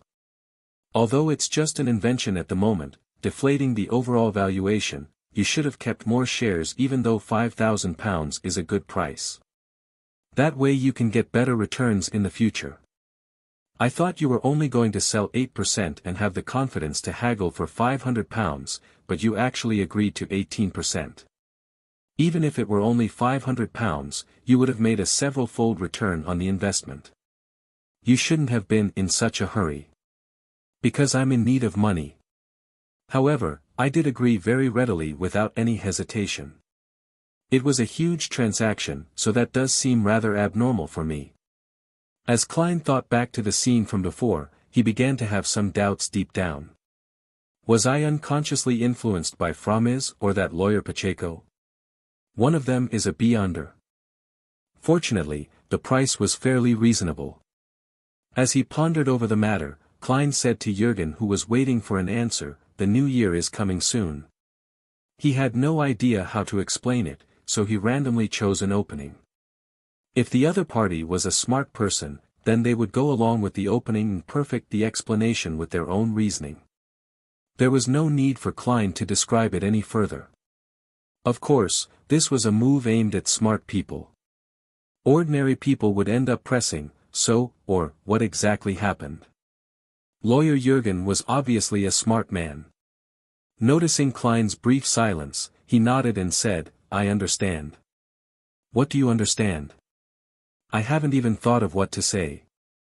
Klein pointed to the steam metro station in front of them and said, "I'm getting off here. I need to meet an informant." As the steam-powered vehicle roared forward, Framus, who was sitting in the front row, wound down the window and blew out a ring of smoke. He said to the inconspicuous lawyer Pacheco, "Did you use your powers just now?" "It was passively triggered," Pacheco said with a smile. "My powers aren't suitable for such situations. I prefer to face government or enterprise employees." Framus nodded slightly. "I just wanted to remind you. There's no need to use your powers in such situations. Do not let this affect what matters most." "I understand," Pacheco replied in a low voice. East Borough, in a cheap coffee shop. When Klein arrived, old Kohler was already waiting for him. He removed his scarf, took off his hat, sat down across him, fished out a stack of 1 soldi notes, and handed it to him. "For next week's expenses and a bonus for the information you provided me the last time. That's a total of £1. He was recently very generous with giving bonuses since he had already found a person to claim them from. Old Kohler, whose face was clearly ruddier than before, received the cash, feeling a little embarrassed. "The information I gave you previously didn't seem to be that important." "No, the importance depends on who wields it. There are a lot of things that you might find trivial, but it's how other people earn their money," Klein explained with a laugh. "What happened this week?" Old Kohler took the stack of bills and stuffed it into his pocket. He said thoughtfully, "Just like before, many people are still looking for the believers of the fool." "Ha, how could anyone believe in the fool? That isn't a good name." The corners of Klein's mouth slightly twitched. "Are they making progress? The Aurora order is really persistent." Klein thought helplessly. "No, there's no such person." Old Kohler shook his head and then said, "There are a few people organizing strikes recently. They came to me a few times, claiming that they will be fighting for reasonable working hours and salaries.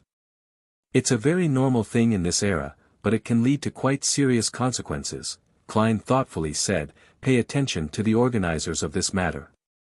But don't be too anxious. Safety first." "All right." Old Kohler cleared his throat and said, "There have been a lot of gangsters and bounty hunters looking for a person these days. I don't know why, but I believe someone has offered a bounty." "Who are they looking for?" Feeling the cold, Klein took a sip of his coffee. The warm liquid ran down his esophagus and warmed his belly. Old Kohler thought for a moment and said, "A man named Isaac Eggers." Isaac Eggers. Isaac Eggers. Klein looked up from his coffee cup and stared straight at old Kohler, who was sitting across him. "Isn't that Mr. Isaac's full name? Why would someone suddenly offer a bounty for him?" In Sangwil. Relying on his clown powers, Klein feigned indifference as he asked, "Did it say what kind of person he was?" Old Kohler recalled and said, "He seems to be of Balaam lineage and was once a university lecturer."